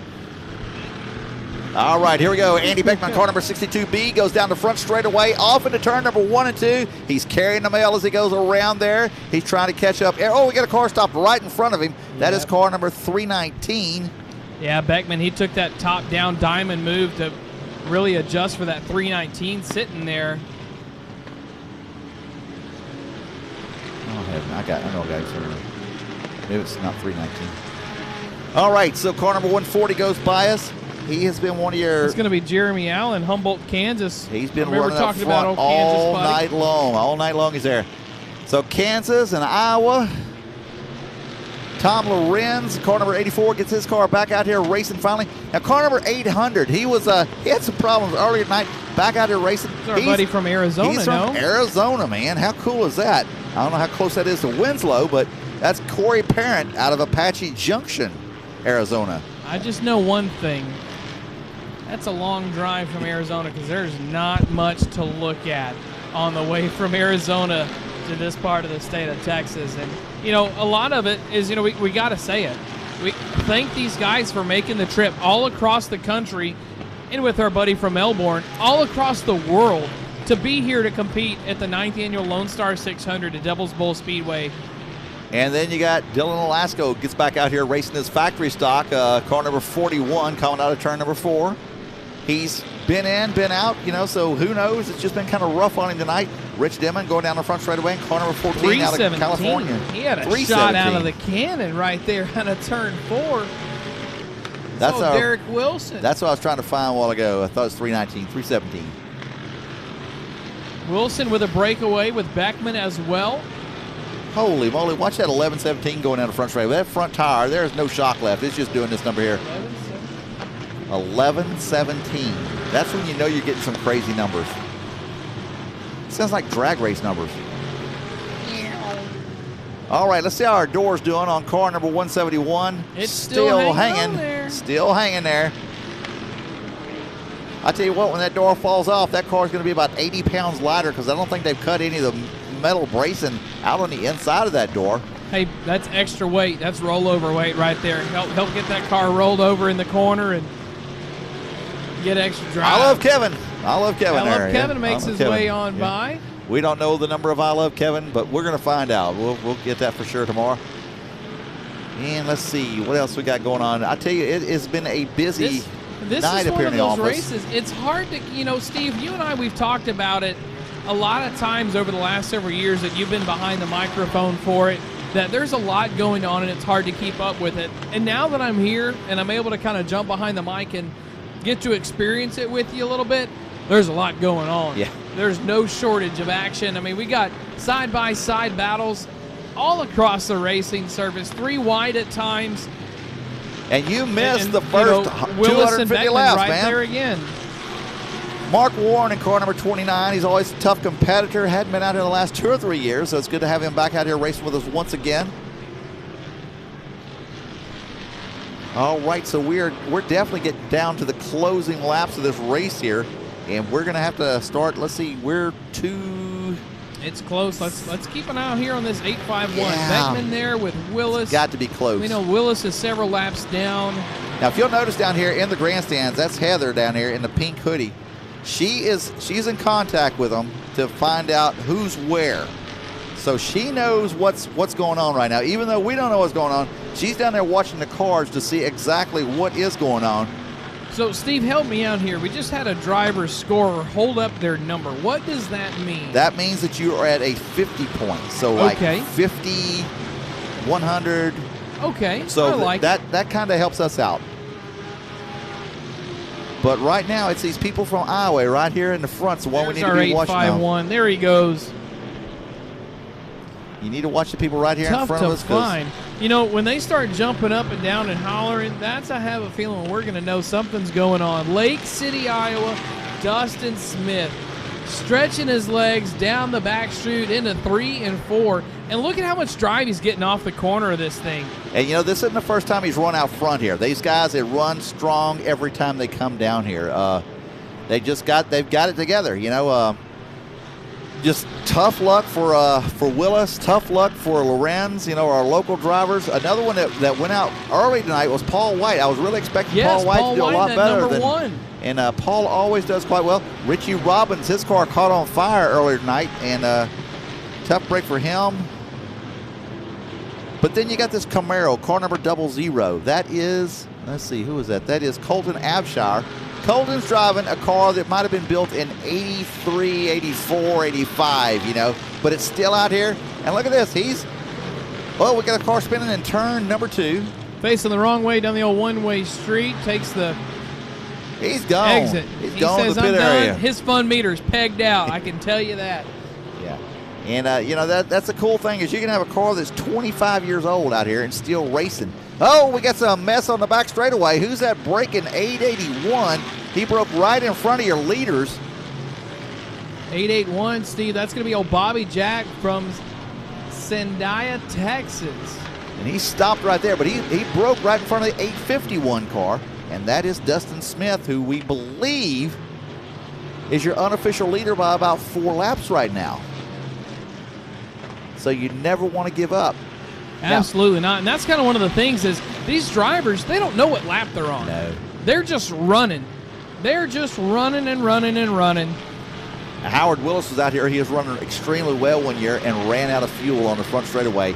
And he always pits right there. He happened to just duck in, get some fuel, and duck back out. Ducked right back And out. Very fortunate. He on didn't that lose planning. much.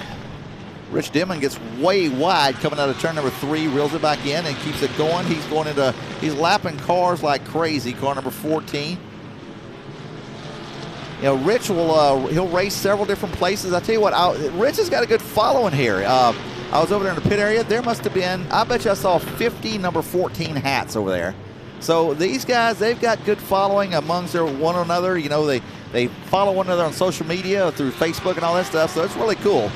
That's one of the fun things about this sport, Steve, is the family aspect and the camaraderie that these guys have. And, you'll be pitted next to a guy we keep talking about, so we'll keep picking on him. You can be pitted next to somebody from Iowa. You make friends with him through the weekend. You connect on Facebook. You stay in touch. And then when it starts getting ready for the 600, hey, man, you going to be at the 600 next year? That the friendships and bonds that we build within this sport are bar none, in my opinion. I mean, it can go so many different ways. This race in particular, though, I mean, you go to a lot of races, it's cutthroat stuff. These guys are going to be out there helping one another more. It's crazy to just see what all goes on in the pit area. Unofficially, 10 laps to go right now. All right, so we got 10 laps to go, it looks like, and car number 851 is your current leader to the best of our knowledge. Steve. It is 851 unofficially, 10 laps to go, maybe 9 depending on when he crossed just then. So the countdown is on for Lake City, Iowa. Dustin Smith, man, I tell you what, he's got that K chassis flying out here. Bachman Power Sports. And you know, I'm Performance curious. Bodies. I'm curious to know, Steve, if it's a stock car set up under that thing, or if he's got, you know, like a 3-link suspension going on. You know, it looks like a modified off the sail panels, but it's got a front end on it, you know, and it doesn't look like he's up on the bars. It looks like he's just cruising. It's a K chassis. They build their own chassis. Really? And there's several of them that all sit side by side that all come down here and race side by side and usually run out there out front side by side. And you can see them. Here's a good test to see who's faster. Tom Lorenz in car number 84, or is it going to be the 851? 851 splits 3 wide, Steve, out of 4. Now, I mean, it's like, excuse me, pardon through, car come through. You know, and they're still side by side. They got some star cars just ahead of them. But we're going to see which one's going to come out. Threads the needle 3 wide. Not enough room for the Holy Ghost between them. Binders goes the inside car to give them some room. Now, and there goes Smith. Where is Beckman at? Car number 62. I the haven't blue seen car. him. He might have pulled off, Steve. I do not see Our Beckman. Sac City, Iowa native must have pulled off. They are pitted. They're pitted in the backside. Can't find them. But you know who's still out there? I love Kevin. Kevin. We do not know who Kevin is. We don't know who the driver of the Kevin car is, but we need to find out who Kevin somebody is. loves Kevin. That's important. Important to know. We need to find out. 5 laps to go. Unofficially. Yeah. Howard Willis goes down the front straightaway here. Still got that inside door panel flopping around pretty hard.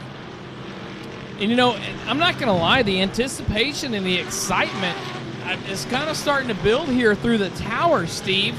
You know, we're close 4 now with him crossing there unofficially. I don't know when they marked him at 5 to go. But, you know, Lorenz is keeping pace with him just a few links out. But you can see that Lorenz is getting the drive out of the corner, but carrying that corner speed. Smith is just bar none in that K chassis right now. Yep. I tell you, man, they like I said, every one of these cars is almost exactly the Iowa cars, and do not know what happened to the 62 car. It's been going for quite a while. And it's wrapping up here awful quick. We got to be getting down to the white flag. Should be getting close.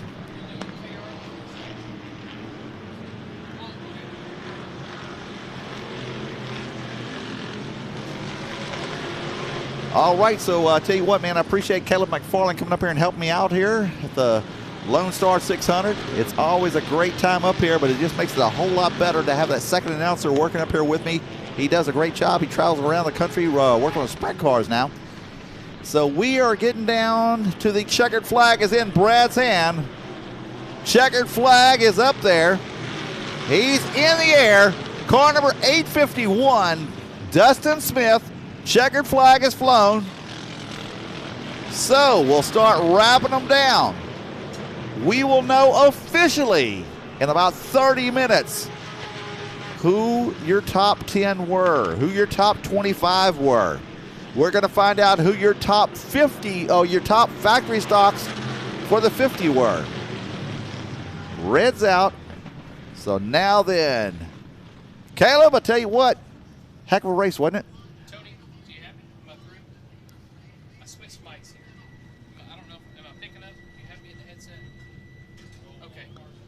All right, so now then, we're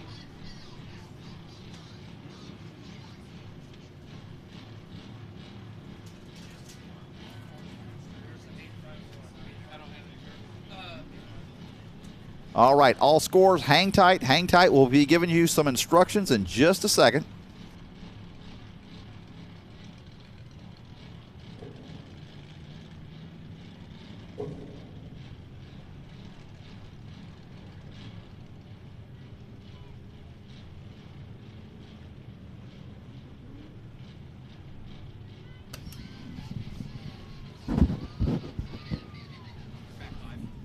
Hey, what does Heather need me to do? Anything?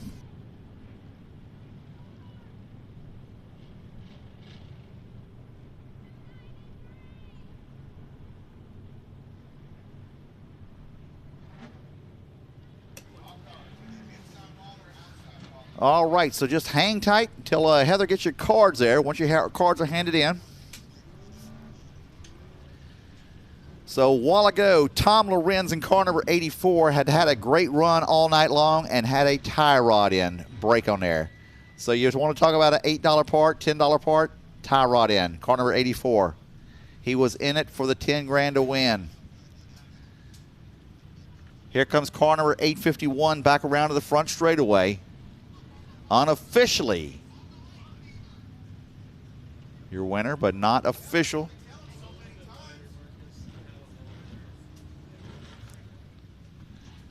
Trying to get the cars pulled back around here to the front straightaway.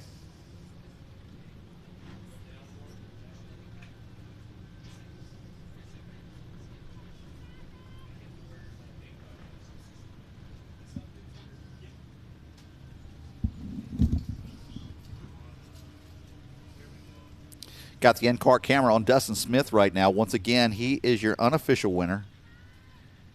Won't know until the cards are checked against the cameras up here in the in this press box. So $10,000 here. We've also got to we'll also let you know here momentarily who was the first to 50 on the factory stocks.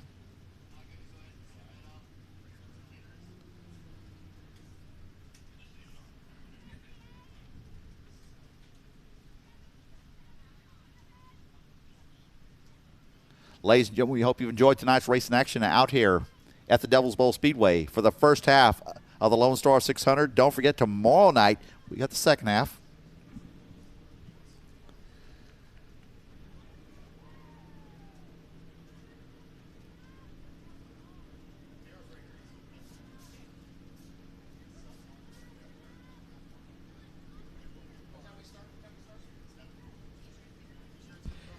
And yes, Steve, you mentioned it a little bit. We're cranking things back up again tomorrow. Racing is going to start at 7 o'clock. We're going to have more giveaways for the kiddos. We're going to have more T-shirts to give away.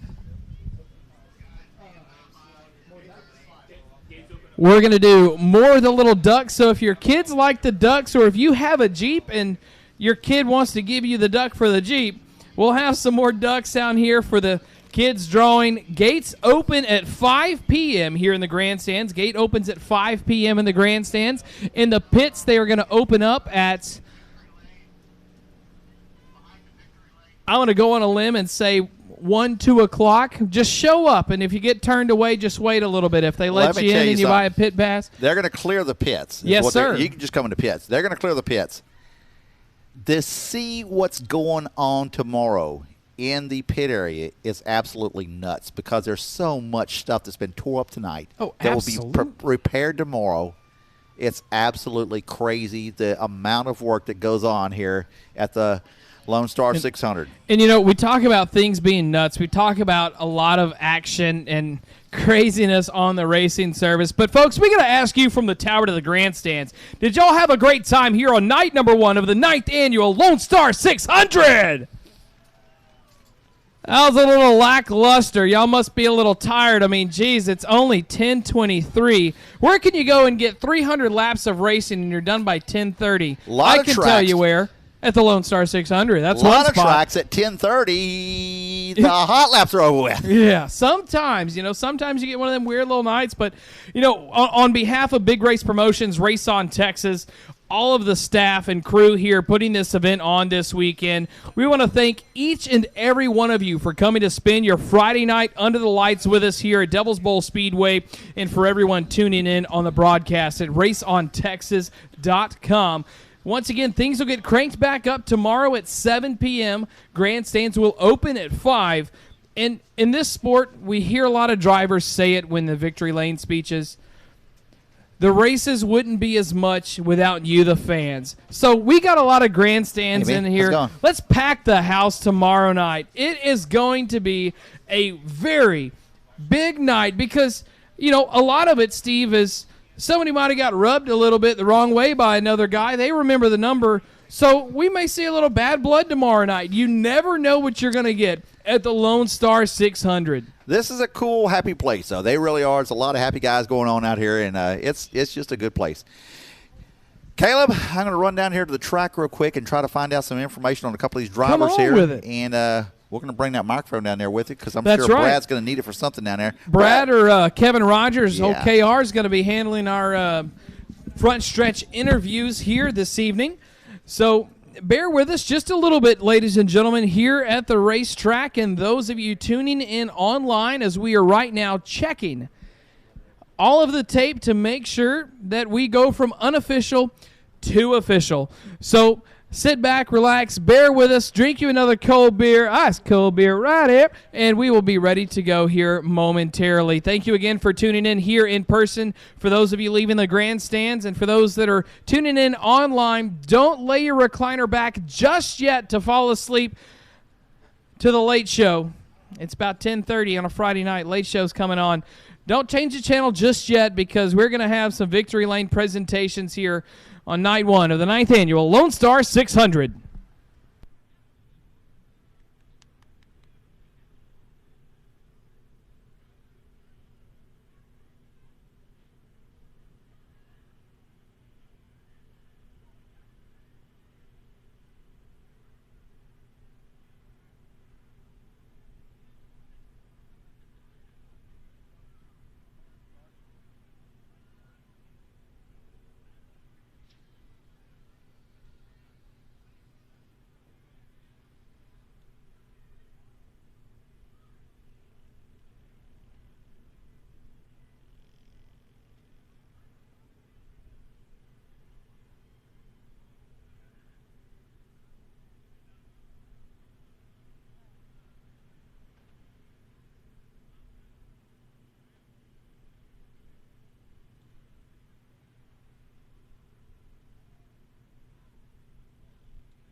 Mic check 1 2. Mic check 1 2.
Yeah.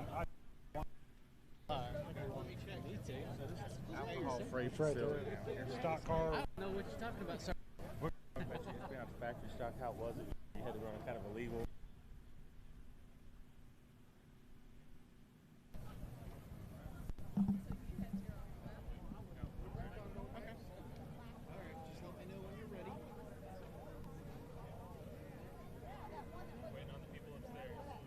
They tell us hurry up, get down here, and then just hurry up. Yeah, hurry up. All right, whenever you're ready. We're ready. All right, race fans, we caught up. Tim, you were driving. It looks like you come out to take on the challenge of the 2000 to win. You know, you had to run a car that was legal for the rules, couldn't add the wings, couldn't do the weird stuff there. How was it for you? Did you think you got it done in that 50 to get to 2000, and then what happened to you before you couldn't finish the 300? Man, I thought we had a good car. I was kind of watching the factory stocks and see if we was passed by any. I didn't see any that passed us, and I kept up speed. Car was real good. I want to thank Tom for letting me drive it. Yeah, keeping it factory stock legal. I think if we'd have put a bigger cooler on it, transmission cooler on, that's what happened. Transmission let go on it, but it's got a transmission cooler, but it's not really big enough, and it got hot and give us some problems. But I had a great time. This is a fun race. If anybody hadn't done it, they need to get out here and do this deal. This is fun. It's and like I say, them factory stocks can. You can make some money on it. I don't know if you win the deal. Them cars with wings on it and stuff and better tires are, it was a really good time this time. I think the little less cars made it a little faster there than normally. Usually when it's a lot more cars, it's a little more slower pace up to about 100 laps. Today it looked like it got going pretty quick, pretty fast. But I had a blast, and we hopefully it's here and we can do it again next year. So you've raced a lot of cars all over the country, different kind of cars, big events. How would you compare this and you say your top 10 of racing experiences? Is it going to make you top 10? Oh, definitely. It's right up there top 2. It's just a blast. You can get a lot of laps in. I mean, you can get a season in just one night. Well, Tim, we appreciate it. We're waiting on the official results. We'll keep you close, but you look like you had a pretty good car there, so I think you're definitely in contention for that factory stock bonus. Appreciate you. All right, thanks, buddy. Hey, one more question before you run out. Are you gonna put a transmission and come back tomorrow? I can. I'll be at Grayson County at the Paul Peters Memorial. He's a real good friend of mine, and we're going to go support that thing tomorrow. And the factory, Steve said we're going to park that thing so it's ready for the Winter Nationals, and he's afraid somebody else is going to drive it and tear it up. But that's totally up to Tom. Well, appreciate you coming out. Good luck to you tomorrow night, folks. We'll send it back up top.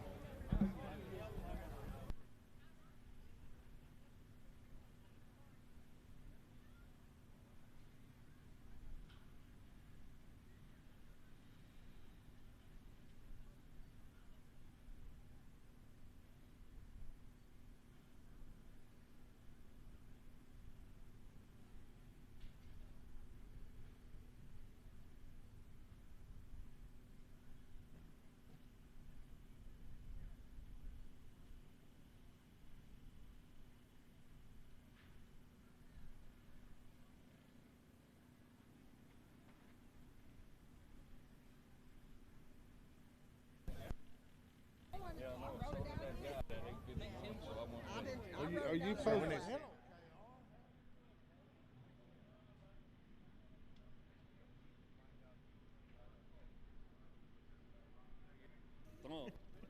Ring it like a son of a gun. Race fans, we cut.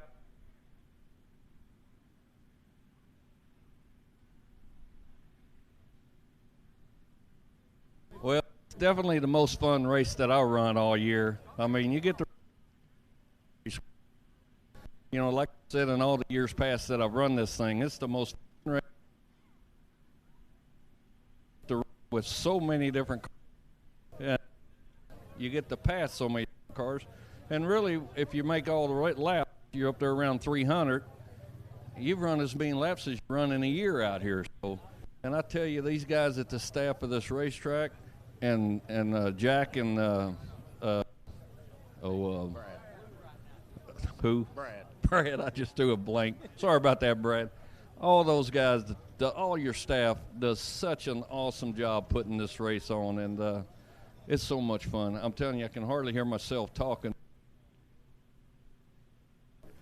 It is. I try to get everybody. I another lot want to come, but what? It looks like on it. You know, last year it seemed like the first couple of hundred, everybody was just jockeying. It looked like you guys were.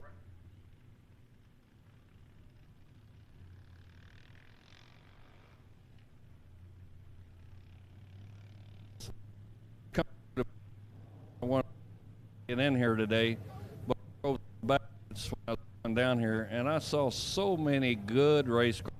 I mean, guys have put a lot of money and a lot of time in making these race cars what they are. And I knew when they threw the grid today that you're going to have to kind of be up on the wheel where you used to kind of pace around for about 100 laps. And then you kind of, last 100, you need to be going really fast to even be with them. But this year, you had to go from the get-go. And I typically put about girls on my helmet. I put 20 on, and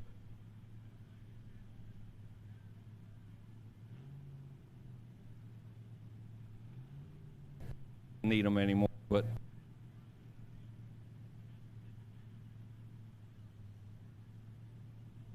he's doing double duty. Not only is he's got the official part, but here they can go to the now he's racing. They'll take care of your time. Wait on the official results and the money. Money on. Good deal, folks. We'll be back in just a second.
just depends on where I finished.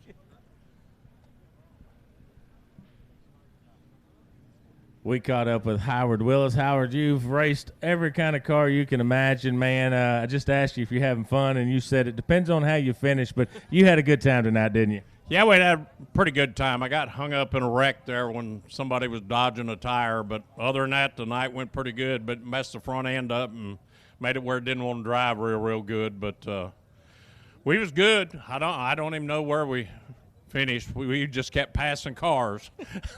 Yeah, the strategy, it is kind of fun when you talk strategy. I don't know if there is a strategy. It's just try to stay out of trouble and try to get 300 clicked off as quick as you can, I guess.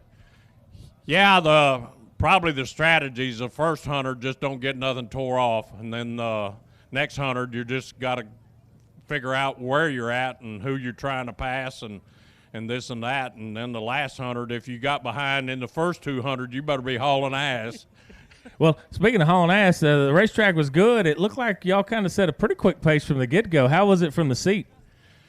Yeah, it got really rough down there off of 4, and you had to be real careful. Mine was jumping out of gear. It'd jump into low gear coming off of 4, so I had to just kind of ease out of there so the car didn't bounce around much. But as the race went on, you just get faster and faster and faster. At the first, it was really good because, I mean, it was tacky and you could run anywhere you wanted to. But as the race went on, it got slicker and slicker. Well, you've been doing this a long time. You probably enjoyed when it slicked up a little bit, kind of put some of that experience back in the seat, didn't it?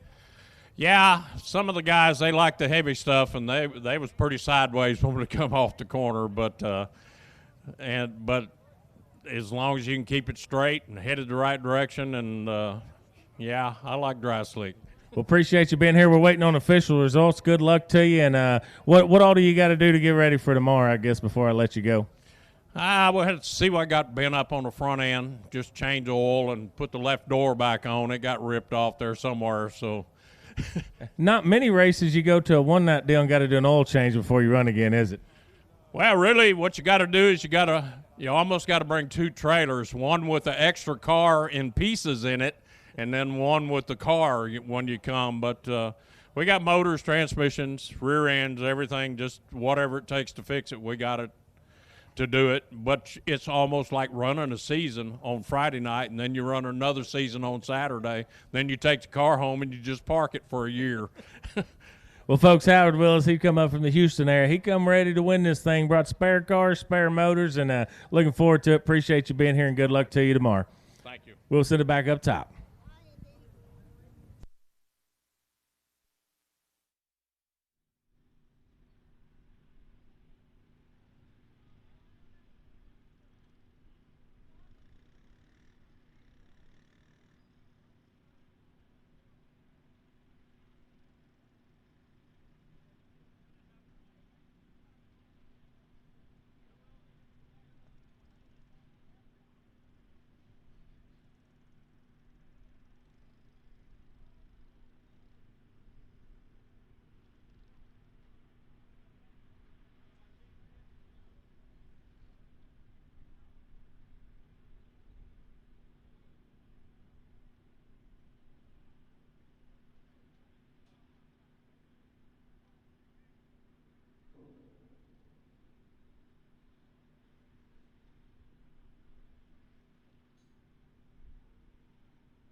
Welcome to Day Motorsports. How can I help you?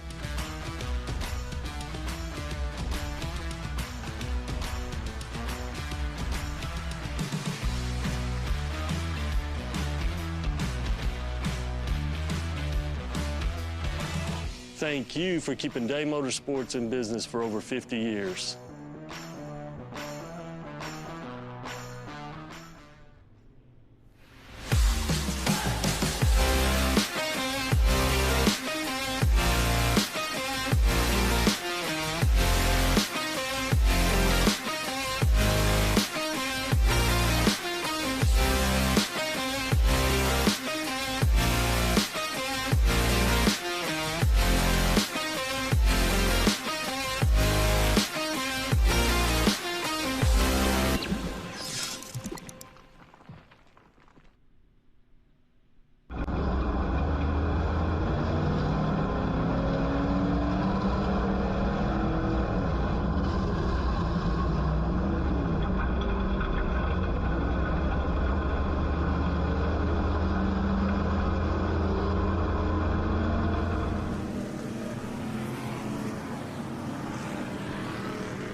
Hey everybody, Winning Technologies Workshop is proud to announce WinTech.tv, folks. You heard it right. WinTech.tv have weekly tech tips, folks. That's 52 tech tips a year for manufacturers and experts in the motorsports industry. We're excited to be launching at $79.99 a year, folks. That's less than 22 cents a day. Can't get much cheaper than that. Right to your phone, all the tech information you need. Get it now, WinTech.tv. Lots of information will be loaded on the website. Every week we have a new tech tip be out there. There'll be manufacturer discounts for products and things to help your race program. So for less than 22 cents a day, folks, WinTech.tv is your source.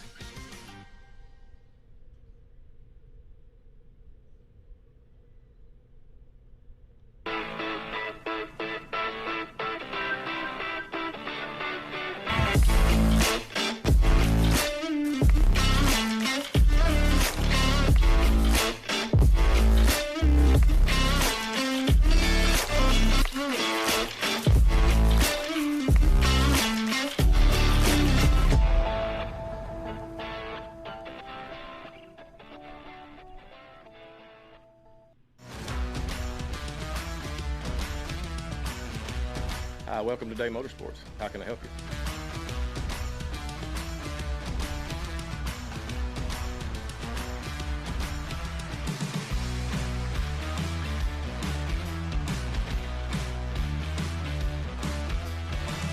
Thank you for keeping Day Motorsports in business for over 50 years.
Hey everybody, Winning Technologies Workshop is proud to announce WinTech.tv, folks. You heard it right. WinTech.tv have weekly tech tips, folks. That's 52 tech tips a year for manufacturers and experts in the motorsports industry.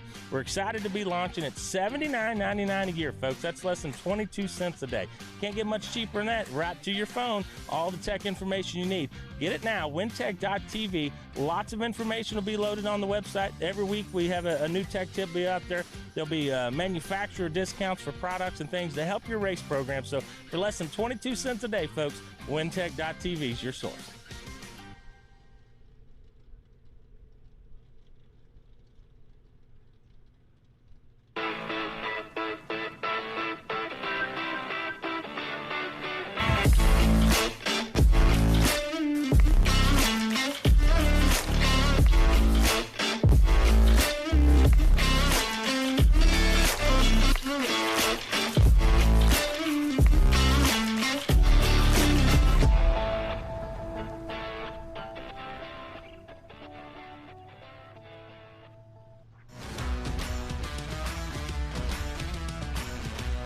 Hi, welcome to Day Motorsports. How can I help you?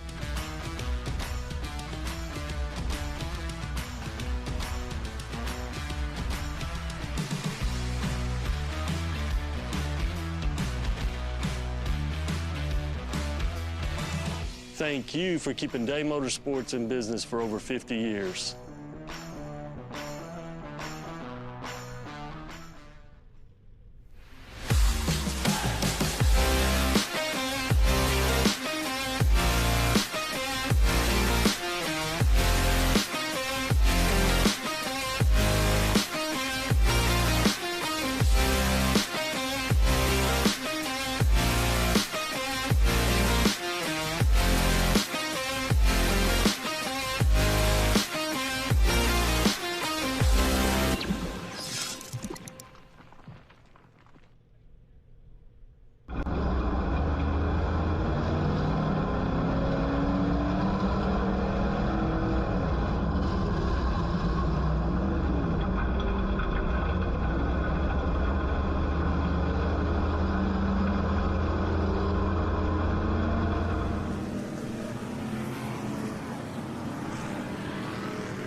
scales. But we're going to start with 25th. 25th is the 117 of Rick Lampy.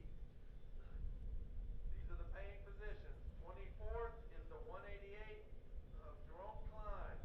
Jeremy Klein. 23rd is 996 of Jeremy Sauger. 22nd is the 800 of Tobias Hobbs. 21st is the 481 of Rodney Wing. 20th is the 00 of Matthew Hawkins. 19th is the 144 of Samuel Farmer. 18th is the 171 of Becky DeChant. 17th is the number 2 of Justin Anderson. 16th is the 142 of Jeremy Sharp. 15th is the 271 of Matt Hamilton. 14th is the 66 of Mike Vondrack. 13th is the 161 of Roger Hellman. 12th is the 62 of Andy Beckman. 11th is the 501 of Garrett Gregory. 10th is the 29 of Mark Warren. Glad to have you back. He was one of the original winners of the first one. 9th is the 91 of Todd Masterson. 8th is the 411 of Kayla Stellier. 7th is the 101 of Tommy Gorell. 6th is the 14th of Rich Denman. 5th is the 23 of Howard Willis. 4th is the 84 of Tom Lorenz. 3rd is a standout, first time running an enduro, a youngster. His last name is Smith. 3rd is the 36 of Mike Smith. Outstanding job. 2nd is the 140 of Jeremy Wilson. And once again, the 851 of Dustin Smith is taking our Texas money, and he's taking it back to Iowa. Congratulations, guys.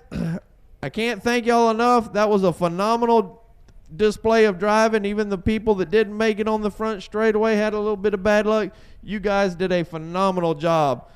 Hats off. I do need, if I called your name in the top 10, I need you to pull around over to the scales here in a few minutes. Y'all can get lined up. We're going to do a few victory pictures here with the 851. Thanks again. We'll see y'all tomorrow, and can't thank y'all enough.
Hey everybody, Winning Technologies Workshop is proud to announce WinTech.tv, folks. You heard it right. WinTech.tv have weekly tech tips, folks. That's 52 tech tips a year for manufacturers